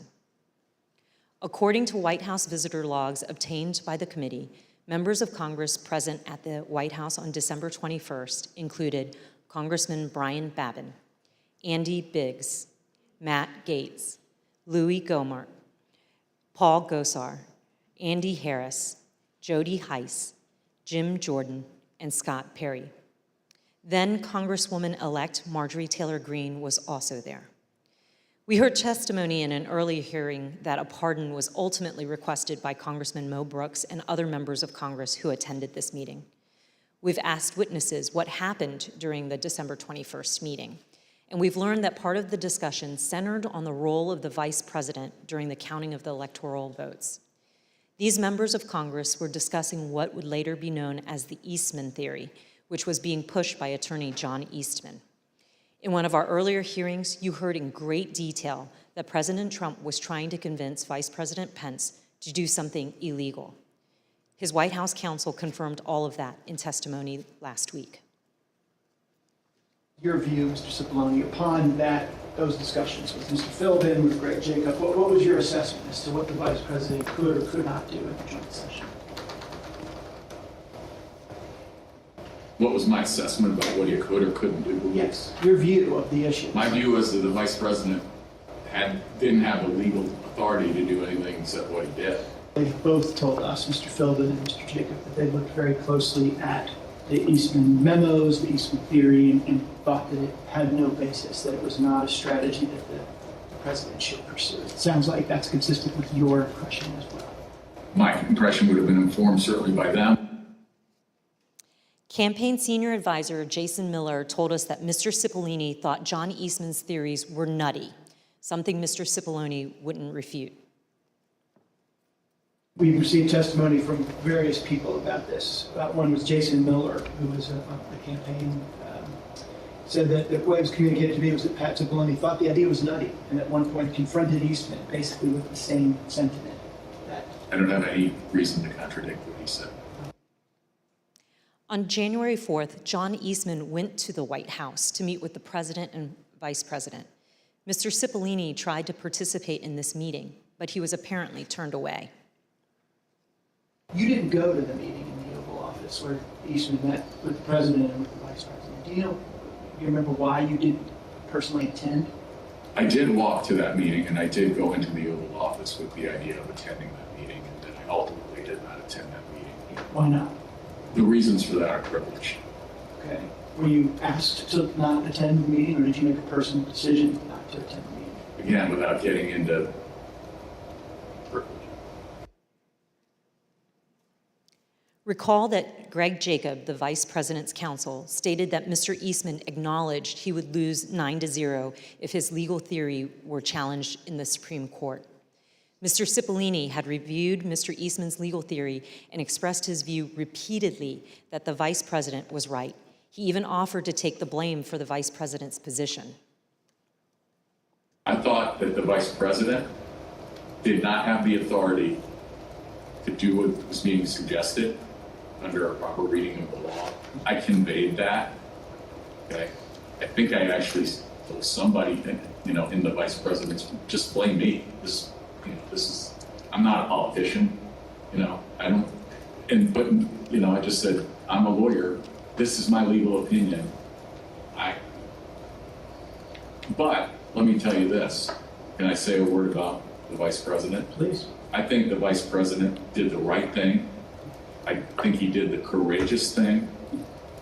I have a great deal of respect for Vice President Pence. I worked with him very closely. I think he understood my opinion. I think he understood my opinion afterwards as well. I think he did a great service to this country.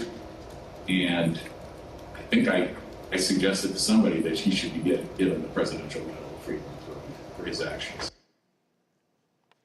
Earlier this year, a federal district court judge concluded that President Trump and Mr. Eastman, relying on Mr. Eastman's theory, more likely than not violated multiple federal criminal laws in their pressure campaign against the vice president. Also recall earlier in this hearing, we saw that Rudy Giuliani's team did not have actual evidence of fraud sufficient to change the result of the election. That's important because as January 6th approached, the Republican members of the House and Senate were looking for reason to object to the electors, and no real evidence was ever given to them. And we know that Republican members of the House received a memorandum from the chairwoman of the House Republican Caucus in the days before January 6, explaining in detail the many constitutional and legal problems with objections and describing the principal judicial rulings dismissing the claims of widespread fraud. But their plan to object to the certification of the election on January 6 went forward anyway. The next day, on January 5th, the day before the attack on the Capitol, tens of thousands of people converged on Washington. While certain close associates of President Trump privately expressed concerns about what would occur on January 6, other members of the president's inner circle spoke with great anticipation about the events to come. The committee has learned from the White House phone logs that the president spoke to Steve Bannon, his close advisor, at least twice on January 5th. The first conversation they had lasted for 11 minutes. Listen to what Mr. Bannon said that day after the first call he had with the president. All hell is going to break loose tomorrow. It's all converging, and now we're on, as they say, the point of attack, right? The point of attack tomorrow. I'll tell you this. It's not going to happen like you think it's going to happen, okay? It's going to be quite extraordinarily different. And all I can say is strap in. From those same phone logs, we know that the president and Mr. Bannon spoke again on the phone that evening, this time for 6 minutes. That same day, on the eve of January 6, supporters of President Trump gathered in Washington, D.C. at another rally. This rally was held at Freedom Plaza, which is located near the White House, and featured some of the speakers who Katrina Pearson and others deemed too extreme to share the stage with the president the next morning. And as this rally was underway, the president asked members of his staff to come to the Oval Office. Let's hear from the White House aides who were in the Oval Office that night. I was in the office, in the Oval Office, and he had asked me to open the door so that he could hear. I guess there was a concert or or something going on. Did he say anything other than just open the door? He made a comment. I don't remember specifically what he said, but there's a lot of energy. When we walked in, the staff was kind of standing up and assembled along the wall. and the president was at the desk, and Dan Scavino was on the couch, and the president was dictating a tweet that he wanted Scavino to send out. Then the president started talking about the rally the next day. He had the door of the Oval open to the Rose Garden because you could hear the crowd already assembled outside on the ellipse, and they were playing music, and it was so loud that you could feel it shaking in the Oval. He was in a very good mood, and I say that because he had not been in a good mood for weeks leading up to that, and then it seemed like he was in a fantastic mood that evening. He asked if members of Congress would be with him tomorrow. And what did you understand by meaning voting in his favor as opposed to physically with him or anything like that? Yeah, and I took that to mean not voting to certify the election. Then he did look to the staff and ask for ideas of how, if I recall, he said that we could make the rhinos do the right thing, is the way he phrased it. And no one spoke up initially because I think everyone was trying to process what that he meant by that.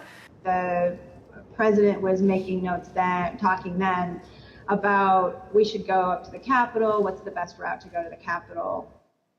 I said he should focus on policy accomplishments. I didn't mention. What was his response? He acknowledged that and said we've had a lot, something along those lines, and then he fairly quickly moved to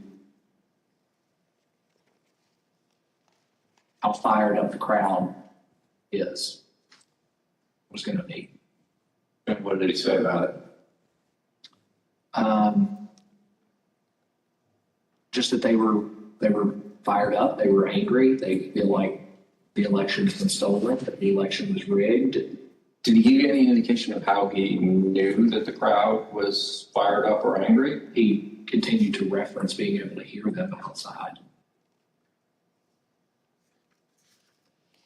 Through the open door of the Oval Office, the president could hear the sound of the crowd and the music at the rally at the Freedom Plaza. And these are some of the things that they were saying there at the plaza, just blocks from where the president sat that evening, excited for the next day. This is nothing less than an epic struggle for the future of this country between dark and light, between the godly and the godless, between good and evil. And we will win this fight, or America would step off into 1,000 years of darkness. Tomorrow, trust me, the American people that are standing on the soil that we are standing on tonight, and they're going to be standing on this soil tomorrow, this is soil that we have fought for, and we will fight for in the future. The members of Congress, the members of the House of Representatives, the members of the United States Senate, those of you who are feeling weak tonight, those of you that don't have the moral fiber in your body, get some tonight, because tomorrow we the people are going to be here, and we want you to know that we will not stand for a lie. We will not stand for a lie. I want them to know that 1776 is always an option.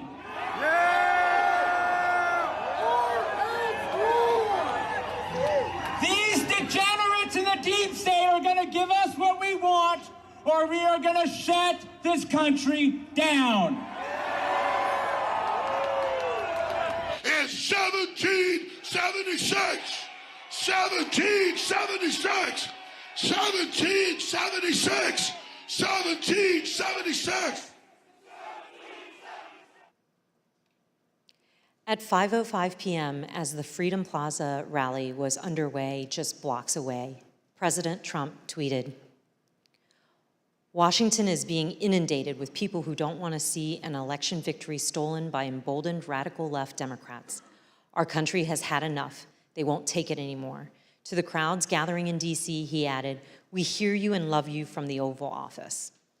The committee has learned that on January 5th, there were serious concerns at Twitter about the anticipated violence the next day. Listen to what the Twitter witness told us about their desperate efforts to get Twitter to do something. What was your gut feeling on the night of January 5th?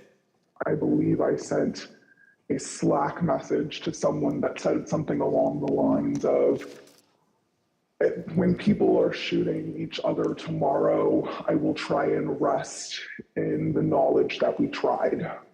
And so I went to, I don't know that I slept that night, to be honest with you.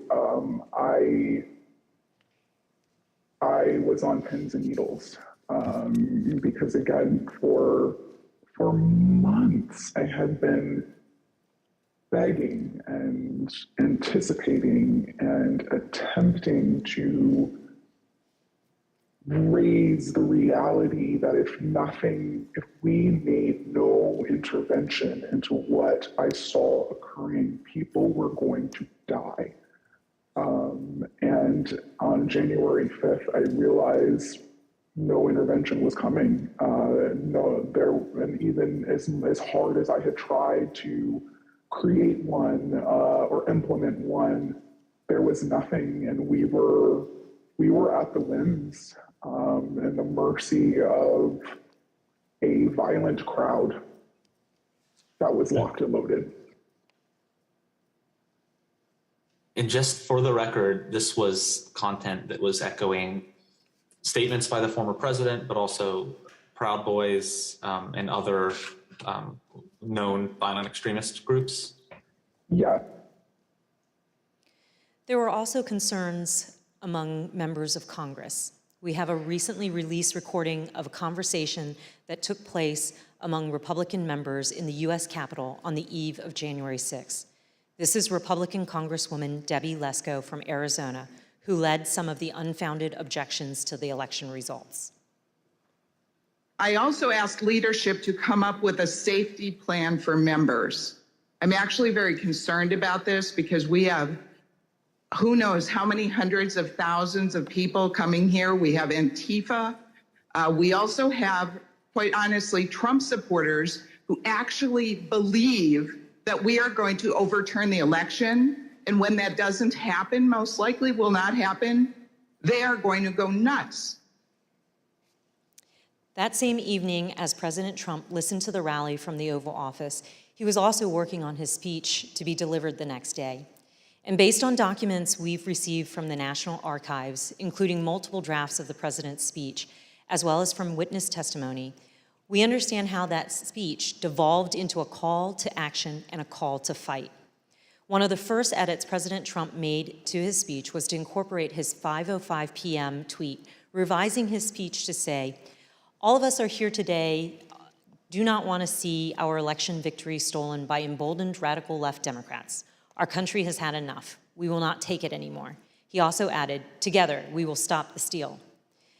President Trump's edits continued into the morning of January 6th. And as you can see from the president's daily diary here, the president spoke to his chief speechwriter, Stephen Miller, for over 25 minutes that morning. Following his call with Mr. Miller, President Trump inserted for the first time a line in his speech that said, quote, "And we will see whether Mike Pence enters history as a truly great and courageous leader. All he has to do is refer the illegally submitted electoral votes back to the states that were given false and fraudulent information where they want to recertify."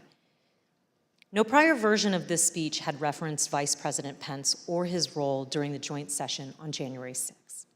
These last-minute edits by President Trump to his speech were part of the president's pressure campaign against his own vice president. But not everyone wanted these lines regarding the vice president included in the president's speech, including White House lawyer Eric Hirschman. Did you ever speak to anybody in the White House at the time about this disagreement between the president and the vice president, other than the president, based on the objection from your counsel?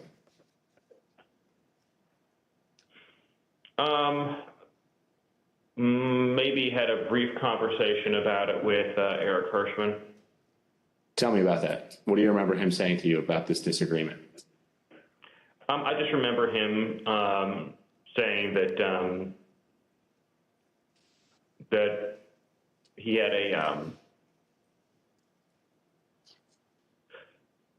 I don't want to get this wrong, sort of something to the effect of thinking that it would be counterproductive, I think he thought, to discuss the matter publicly. So it came up in the context of editing the president's speech on January the 6th? It just came up with the conversation where Eric knew it was in the speech, and so he had a sidebar with me about it. And so the speechwriters took that advice and removed the lines about Vice President Pence. And later that morning at 11:20 a.m., President Trump had a phone call with the vice president. And as the committee detailed in an earlier hearing, that phone call was, by all accounts, tense and heated. During this call, the vice president told the president that he would not attempt to change the outcome of the election. In response, the president called the vice president of the United States a wimp and other derogatory words. As you can see in this email, after Vice President Pence told President Trump that he would not unilaterally deliver him a second term in office, the speechwriters were directed to reinsert the Mike Pence lines. Here is how one of the speechwriters described President Trump's last-minute change to the speech. And as I recall, there was a very tough sentence about the vice president that was added. President Trump wanted to use his speech to attack Vice President Pence in front of a crowd of thousands of angry supporters who had been led to believe the election was stolen. When President Trump arrived at the Ellipse to deliver his speech, he was still worked up from his call with Vice President Pence. And although Ivanka Trump would not say so, her chief of staff gave the committee some insight into the president's frustration. It's been reported that you ultimately decided to attend the rally because you hoped that you would calm the president and keep the event on an even keel. Is that accurate? No, I don't know who said that or where that came from. What did she share with you about why it was concerning that her father was upset or agitated after that call with Vice President Pence in relation to the Ellipse rally? Why did that matter? Why did he have to be calmed down, I should say? Well, she shared that he had called the vice president a not an expletive word. I think that bothered her, and I think she could tell based on the conversations and what was going on in the office that he was angry and upset, and people were providing misinformation. And she felt like she might be able to help calm this situation down, at least before he went on to stage. The president did go on stage, and then he gave the speech that he wanted to give. It included the formal changes he had requested the night before and in that morning, but also many important last-minute ad-lib changes. A single scripted reference in the speech to Mike Pence became 8. A single scripted reference to rallygoers marching to the Capitol became 4, with President Trump ad-libbing that he would be joining the protesters at the Capitol. Added throughout his speech were references to fighting and the need for people to have courage and to be strong. The word peacefully was in the staff-written script and used only once. Here are some of these ad-lib changes that the president made to his speech. Because you'll never take back our country with weakness. You have to show strength and you have to be strong. So I hope Mike has the courage to do what he has to do. And I hope he doesn't listen to the rhinos and the stupid people that he's listening to. We fight like hell. And if you don't fight like hell, you're not going to have a country anymore. But we're going to try and give our Republicans, the weak ones, because the strong ones don't need any of our help, we're going to try and give them the kind of pride and boldness that they need to take back our country. So let's walk down Pennsylvania Avenue. White House counsel Pat Cipolloni and his deputy did not attend the speech, and they were concerned that the statements in the speech about the election were false. In fact, The message that President Trump delivered that day was built on a foundation of lies. He lied to his supporters that the election was stolen. He stoked their anger. He called for them to fight for him. He directed them to the U.S. Capitol. He told them he would join them, and his supporters believed him, and many headed towards the Capitol. As a result, people died. People were injured. Many of his supporters' lives will never be the same. President Trump's former campaign manager, Brad Parscale, recognized the impact of the speech immediately. And this is what he said on January 6 in excerpts from text messages to Katrina Pearson. Mr. Parscale said, quote, "This is about Trump pushing for uncertainty in our country, a sitting president asking for civil war." And then when he said, "This week I feel guilty for helping him win," Katrina Pearson responded, "You did what you felt right at the time, and therefore it was right." Mr. Parscale added, "Yeah, but a woman is dead. And yeah, if I was Trump and I knew my rhetoric killed someone." When Ms. Pearson replied, "It wasn't the rhetoric," Mr. Parscale said, "Katrina, yes, it was." Thank you, Mr. Chairman. I yield back. Gentlelady yields back. We're joined today by Mr. Jason Van Tavenhove and Mr. Stephen Ayers. Mr. Tatenhove is an artist and journalist. He's a former spokesman of the Oath Keepers and a former close associate of Elmer Stewart Rhodes, the founder and president of the Oath Keepers, who has been charged with seditious conspiracy in relation to the Capitol attack. Mr. Van Tatenhove broke with the Oath Keepers and has since spoken out forcefully against the violent group. Mr. Ayers is a former supporter of President Trump. He answered the president's call to come to Washington, D.C. on January 6th. He marched to the Capitol on the president's orders. He pleaded guilty last month to disorderly and disruptive conduct at the Capitol. Mr. Ayers, who no longer supports President Trump, came forward voluntarily to share his story as a warning. I will now swear in our witnesses. The witnesses will please stand and raise their right hand. Do you swear or affirm under penalty of perjury that the testimony you're about to give is the truth, the whole truth, and nothing but the truth, so help you God? Thank you. You may be seated.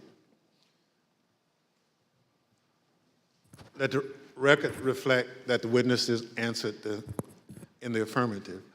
I recognize myself for questions. Today, we've discussed how President Trump summoned an angry mob of supporters to Washington, D.C., many of whom came prepared to do battle against police and politicians alike. We're fortunate enough to be joined by two witnesses who can help us understand who was in the mob that day. Both hardcore violent extremists like the Oath Keepers and Proud Boys and average Trump supporters swept up in the fervor of the day. Mr. Van Tatenhove, can you help us understand who the Oath Keepers are? I can, thank you. My time with the Oath Keepers began back at Bundy Ranch with that first standoff when I went to cover them as an independent journalist. I then subsequently covered two more standoffs, the Sugar Pine Mine standoff and the White Hope Mine standoff. It was at that time that I was offered a job as national media director and an associate editor for the webpage.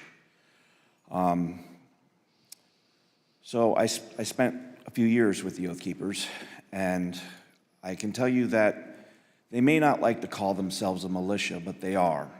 They're a violent militia, and they are largely Stewart Rhodes. And I think, rather than try to use words, I think the best illustration for what the Oath Keepers are happened January 6th, when we saw that stacked military formation going up the stairs of our Capitol. I saw radicalization that started with my beginning of my time with them and continued over a period of time as the member base and who it was that Stewart Rhodes was courting drifted further and further right into the alt-right world, into white nationalists, and even straight up racists. And it came to a point where I could no longer continue to work for them. But the Oath Keepers are a dangerous militia that is in large part fed by the ego and drive of Stewart Rhodes, who at times seemed to see himself as this paramilitary leader. I think that drove a lot of it. So, in my opinion, the Oath Keepers are a very dangerous organization. Well, thank you very much. You've talked a little bit about that danger. So, what is the Oath Keepers' vision for America, and why should Americans be concerned about it? I think we saw a glimpse of what the vision of the Oath Keepers is on January 6th. It doesn't necessarily include the rule of law. It doesn't necessarily include, it includes violence. It includes trying to get their way through lies, through deceit, through intimidation, and through the perpetration of violence. The swaying of people who may not know better through lies and rhetoric and propaganda that can get swept up in these moments. And I'll admit I was swept up at one point as well too. But I don't know if that answers the question. Well, it does, and you talk about being swept up. So at what point did you break with the Oath Keepers? There came a point, there were many red flags, and I probably should have broke with them much earlier than I did. But the straw that broke the camel's back really came when I walked into a grocery store. We were living up in the very remote town of Eureka, Montana, and there was a group of core members of the group of the Oath Keepers and some associates, and they were having a conversation at that public area where they were talking about how the Holocaust was not real. And that was, for me, something I just could not abide. And, you know, we were not wealthy people at all. We were barely surviving, and it didn't matter. I went home to my wife and my kids, and I told them that I've got to walk away at this point. I don't know how we're going to survive or where we're going to go or what we're going to do, but I just can no longer continue, and put in my resignation. Thank you very much. Mr. Ayers, there were many people in the crowd that day, January 6th, including you, who were not part of an extremist group.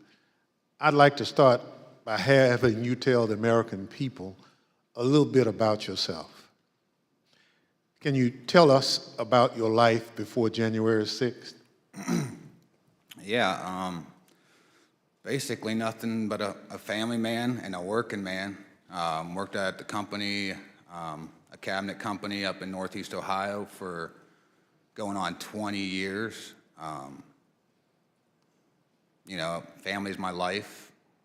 I was a supervisor there, so that took up a lot of my other, a lot of my free time. Other than that, with my family, camping, playing basketball, playing games with my son. Just what any ordinary American citizen, family man would do. Yep, exactly. So this committee has reviewed thousands of hours of surveillance footage from January 6th. During this review, we identified you entering the Capitol as we see in this video. Mr. Ayers, why did you decide to come to Washington on January 6th? For me personally, I was, pretty hardcore into the social media, Facebook, Twitter, Instagram. I followed, President Trump, on all of the websites, he basically put out, come to Stop the Steal rally, and I felt like I needed to be down here. So you basically learned about the rally on social media and at some point made a decision to come to Washington. Yep.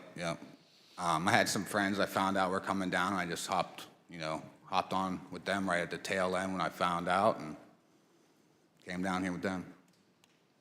Thank you very much. The chair recognizes the vice chair, Ms. Cheney of Wyoming, for any questions she may have.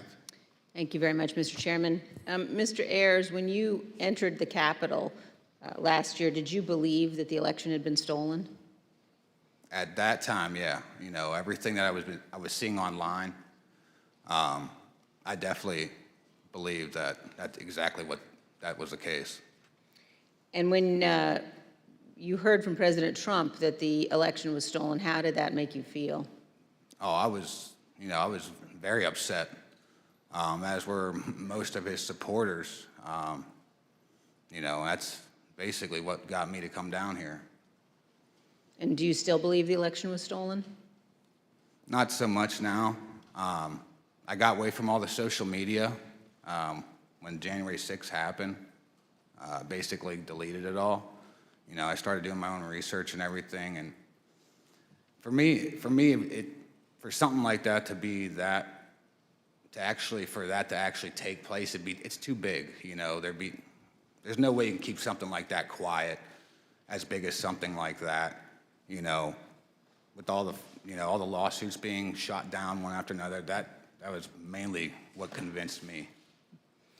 Well, and I think that's very important. And we've also talked about today and in previous hearings the extent to which the president himself was told that the election hadn't been stolen by his Justice Department, by his White House counsel, by his campaign. Would it have made a difference to you to know that President Trump himself had no evidence of widespread fraud? Oh, definitely. Who knows? I may not have come down here then. Thank you very much, Mr. Chairman. I yield back. Gentlelady yields back. Chair recognizes the gentlewoman from Florida, Ms. Murphy. Thank you, Mr. Chairman. Earlier today, we showed how Donald Trump's December 19th tweet summoned both extremist groups as well as rank-and-file supporters of President Trump to come to Washington, D.C., average Americans. He told them to, quote, "Be there, we'll be wild," and they came. We showed how how President Trump repeatedly told them, "Fight, fight, fight," and they marched to the Capitol. Mr. Ayers, you were in that crowd at the rally, and then the crowd that marched to the Capitol. When you arrived on the ellipse that morning, were you planning on going to the Capitol? No, we didn't actually plan to go down there. We went basically to see the Stop the Steal rally, and that was it. So why did you decide to march to the Capitol?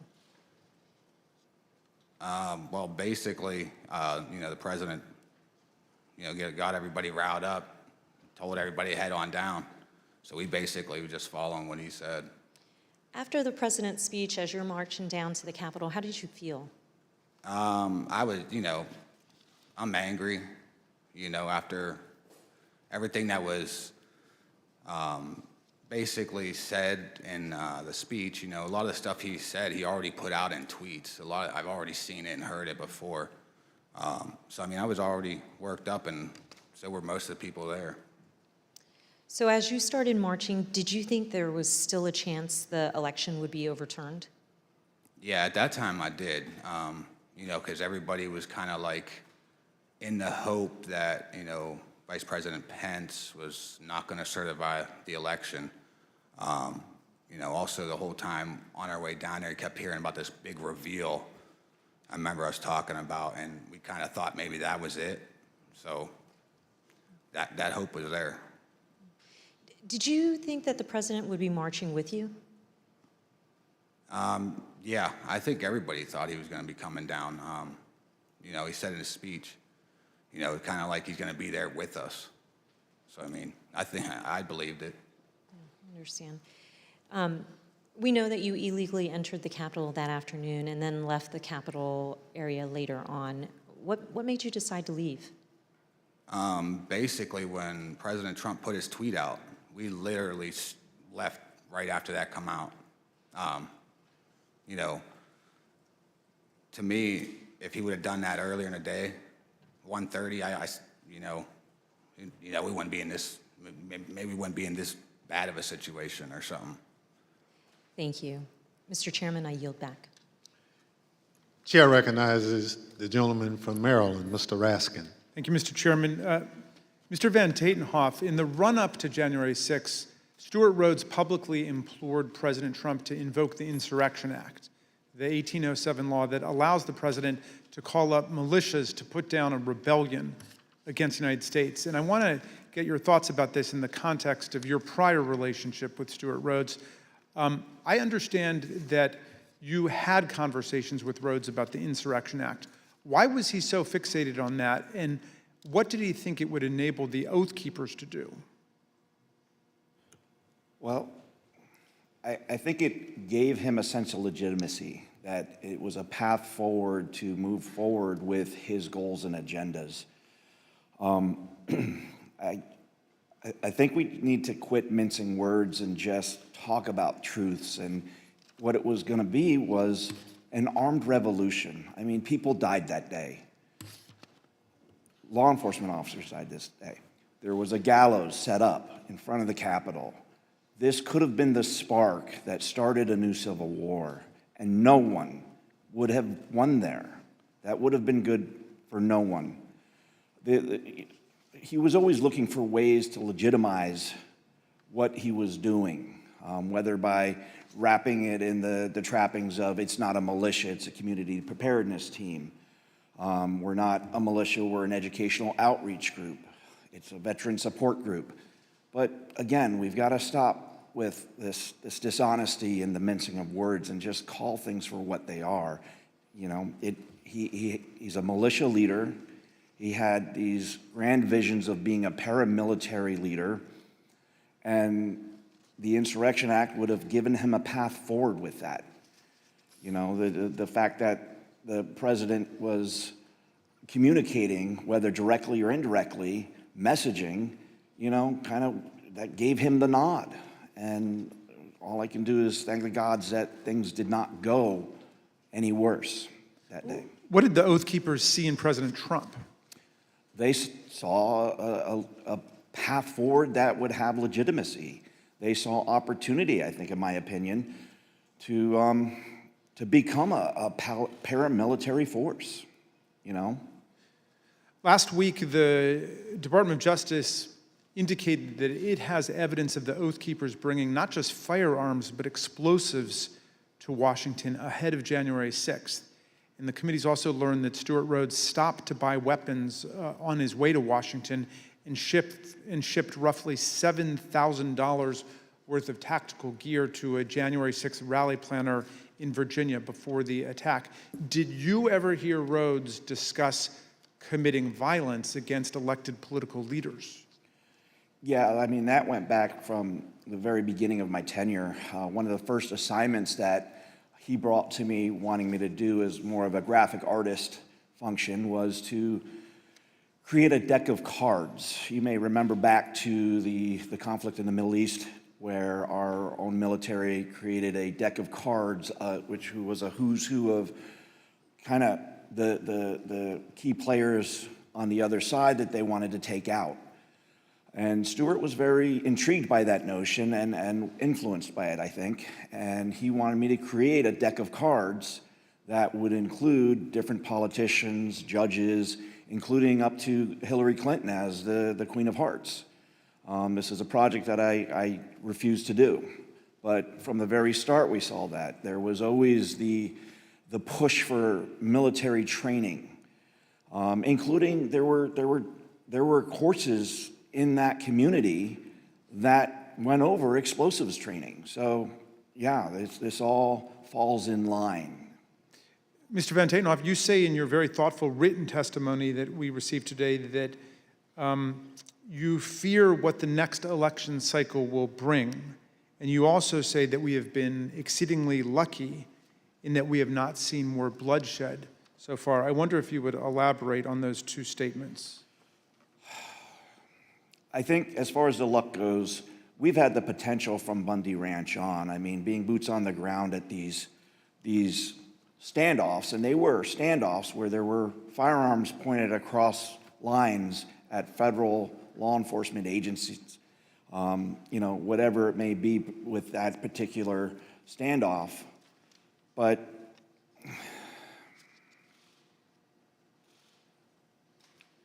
I think we've gotten exceedingly lucky that more bloodshed did not happen because the potential has been there from the start. And we got very lucky that the loss of life was, and as tragic as it is, that we saw on January 6th, the potential was so much more. Again, all we have to look at is the iconic images of that day with the gallows set up for Mike Pence, for the Vice President of the United States. And I do fear for this next election cycle because who knows what that might bring. If a president that's willing to try to instill and encourage to whip up a civil war amongst his followers using lies and deceit and snake oil, and regardless of the human impact, what else is he going to do if he gets elected again? All bets are off at that point. And that's a scary notion. I have 3 daughters. I have a granddaughter. And I fear for the world that they will inherit if we do not start holding these people to account. Thank you for your testimony, Mr. Van Tatenhoff. Mr. Ayers, I first want to ask you about what finally caused you to leave on January the 6th. We know that the medieval-style combat with our police, the occupation of the building, this was going on for several hours until the president issued at 4:17 a tweet, I believe, that included a video telling people to go home. Did you see that, and did that have any effect on what you were doing? Well, when we were there, as soon as that come out, everybody started talking about it, and it seemed like it started to disperse, some of the crowd. Obviously, once we got back to the hotel room, we seen that it was still going on, but it definitely dispersed a lot of the crowd. And did you leave at that point? Yeah, we did. Yeah, we left. So, in other words, that was the key moment when you decided to leave, when President Trump told people to go home. Yeah, we left right when that come out. You were not a member of an organized group like the Oath Keepers or the Proud Boys, as most of the crowd wasn't. I wonder, on January 6th, was it your view that these far-right groups like the Oath Keepers and Proud Boys and 3%ers and others were on your side? Did you have any reservations about marching with them and rallying with them? Well, I definitely didn't have a problem. I was probably following them online myself. I thought, hey, they're on our team, good. That's how I kind of looked at it at the time. I didn't have a problem with it. I thought it was a good thing. I'm interested in hearing about what's happened to you since the events of January 6th. You told the vice chair that you no longer believe Trump's big lie about the election, but that's what brought you originally to Washington. Looking back on it now, how do you reflect on the role that you played in the crowd that day, and what is going on in your life? Basically, I lost my job. Since this all happened, pretty much sold my house. So everything that happened with the charges, thank God, a lot of them did get dismissed because I was just holding my phone, but at the same time, I was there. It definitely, it changed my life, and not for the good, definitely not for the, for the better. Well, really all I could say. President Trump is still promoting the big lie about the election. How does that make you feel?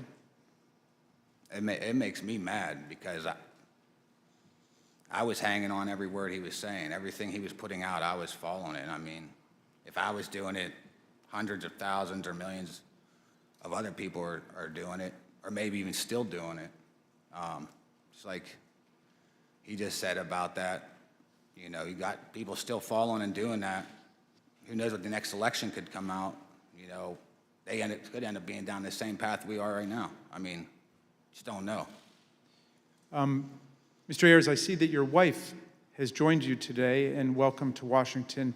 We know this has been very difficult on you both and your family. What lessons, finally, do you want the American people to learn from the way you and your family have suffered as a result of these events? Biggest thing is I consider myself a family man, and I love my country. I don't think any one man is bigger than either one of those. I think that's what needs to be taken. You know, people dive into the politics, and for me, I felt like I had, you know, like horse blinders on. I was locked in the whole time.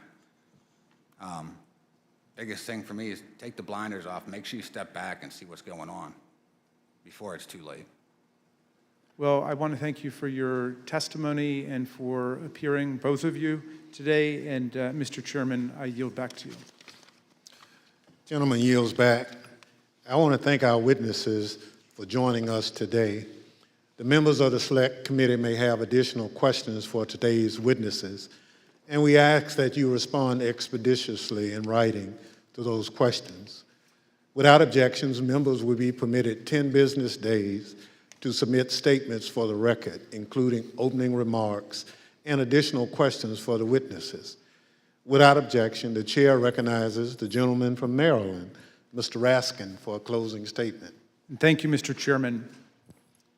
When Donald Trump sent out his tweet, he became the first president ever to call for a crowd to descend on the capital city to block the constitutional transfer of power. He set off an explosive chain reaction among his followers, but no one mobilized more quickly than the dangerous extremists that we've looked at today. Seizing upon his invitation to fight, they assembled their followers for an insurrectionary showdown against Congress and the vice president. On January 6th, Trump knew the crowd was angry. He knew the crowd was armed. He sent them to the Capitol anyway. You might imagine that our founders would have been shocked to learn that an American president would one day come to embrace and excuse political violence against our own institutions, or knowingly send an armed mob to attack the Capitol to usurp the will of the people.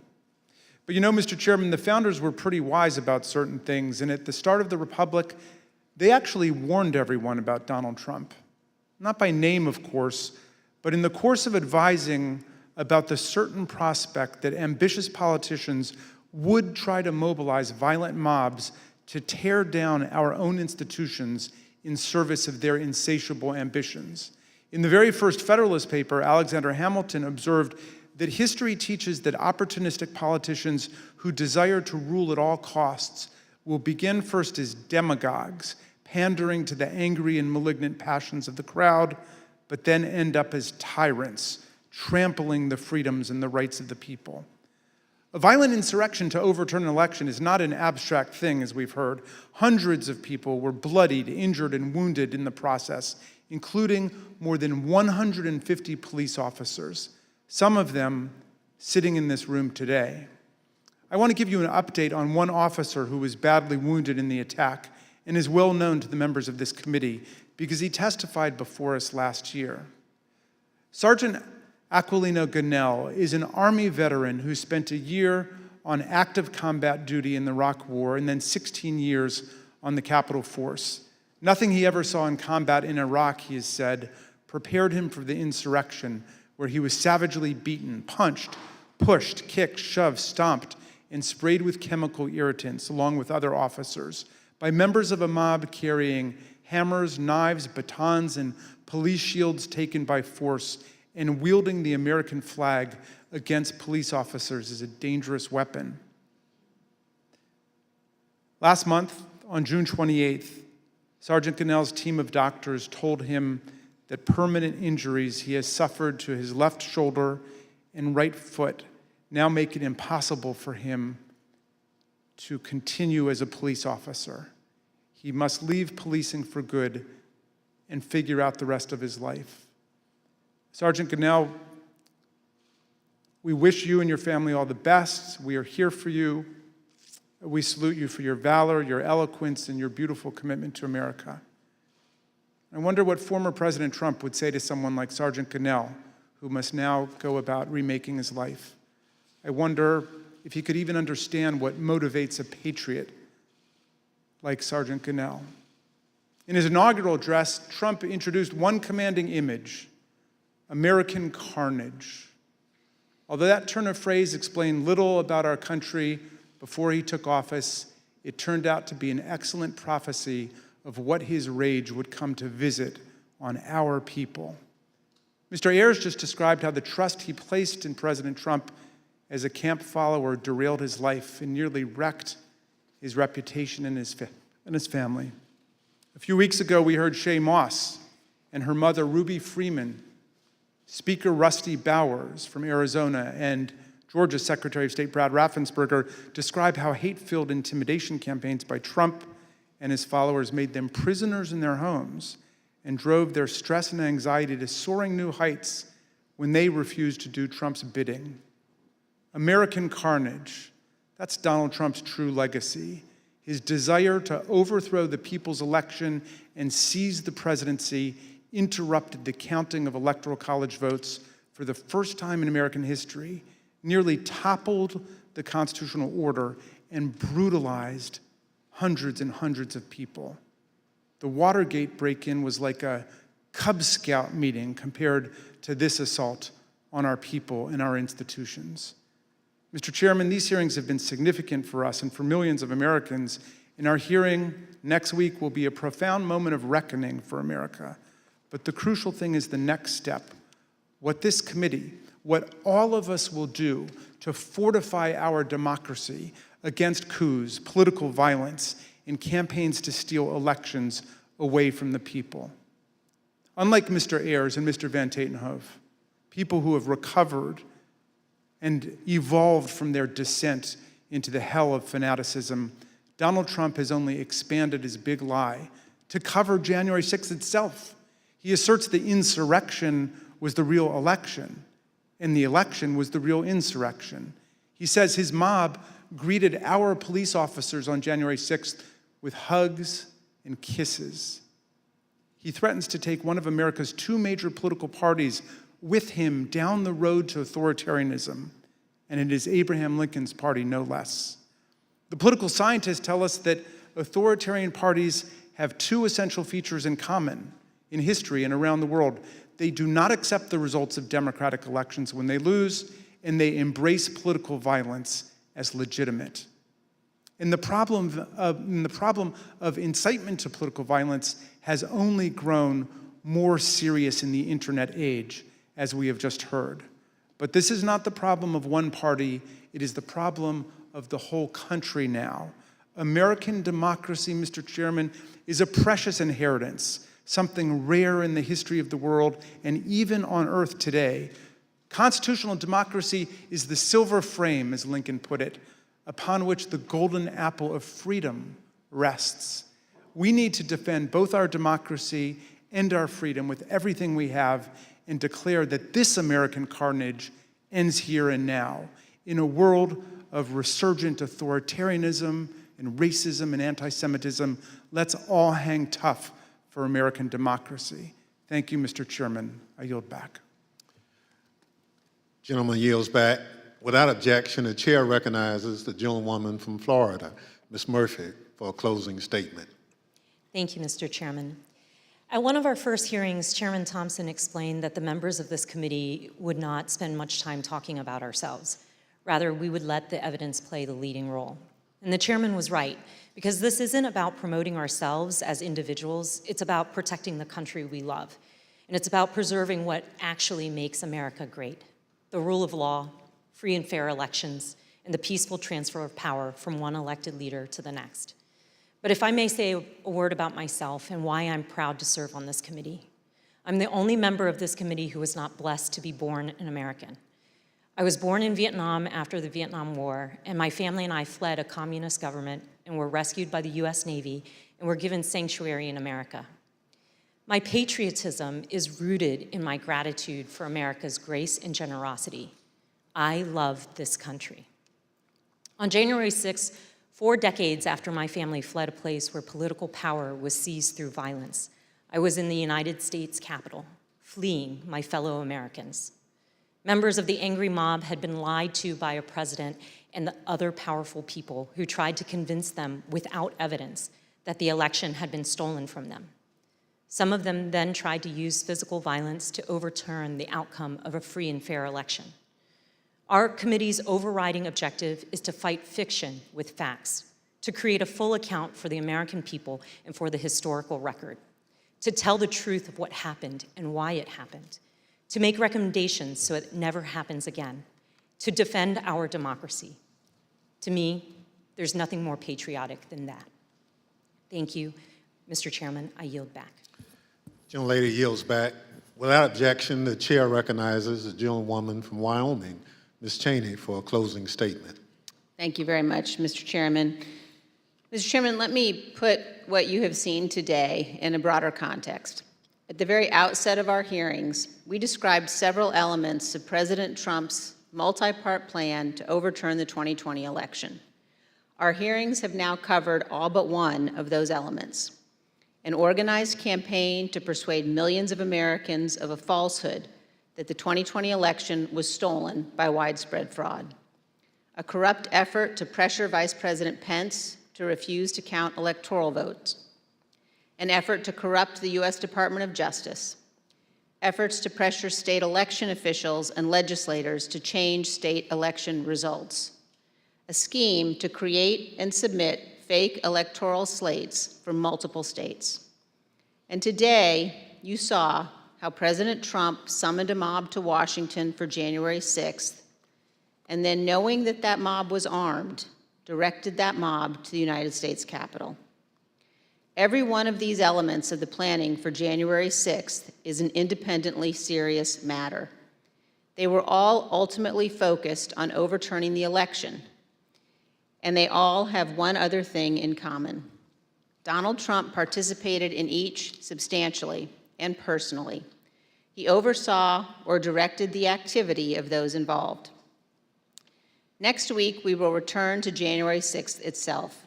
As we have shown in prior hearings, Donald Trump and his legal team, led by Rudy Giuliani, were working on January 6th to delay or halt Congress's counting of electoral votes. The mob attacking and invading the Capitol on that afternoon of January 6th was achieving that result. And for multiple hours, Donald Trump refused to intervene to stop it. He would not instruct the mob to leave or condemn the violence. He would not order them to evacuate the Capitol and disperse. The many pleas for help from Congress did no good. His staff insisted that President Trump call off the attack. He would not. Here are a few of the many things you will hear next week from Mr. Cipolloni.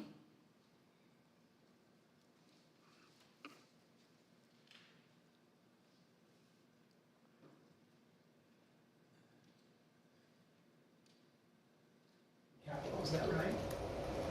I was, and others were as well. Was it necessary for you to continue to push for a statement directing people to leave all the way through that period of time until it was ultimately issued after? I felt it was my obligation to continue to push for that, and others felt it was their obligation as well.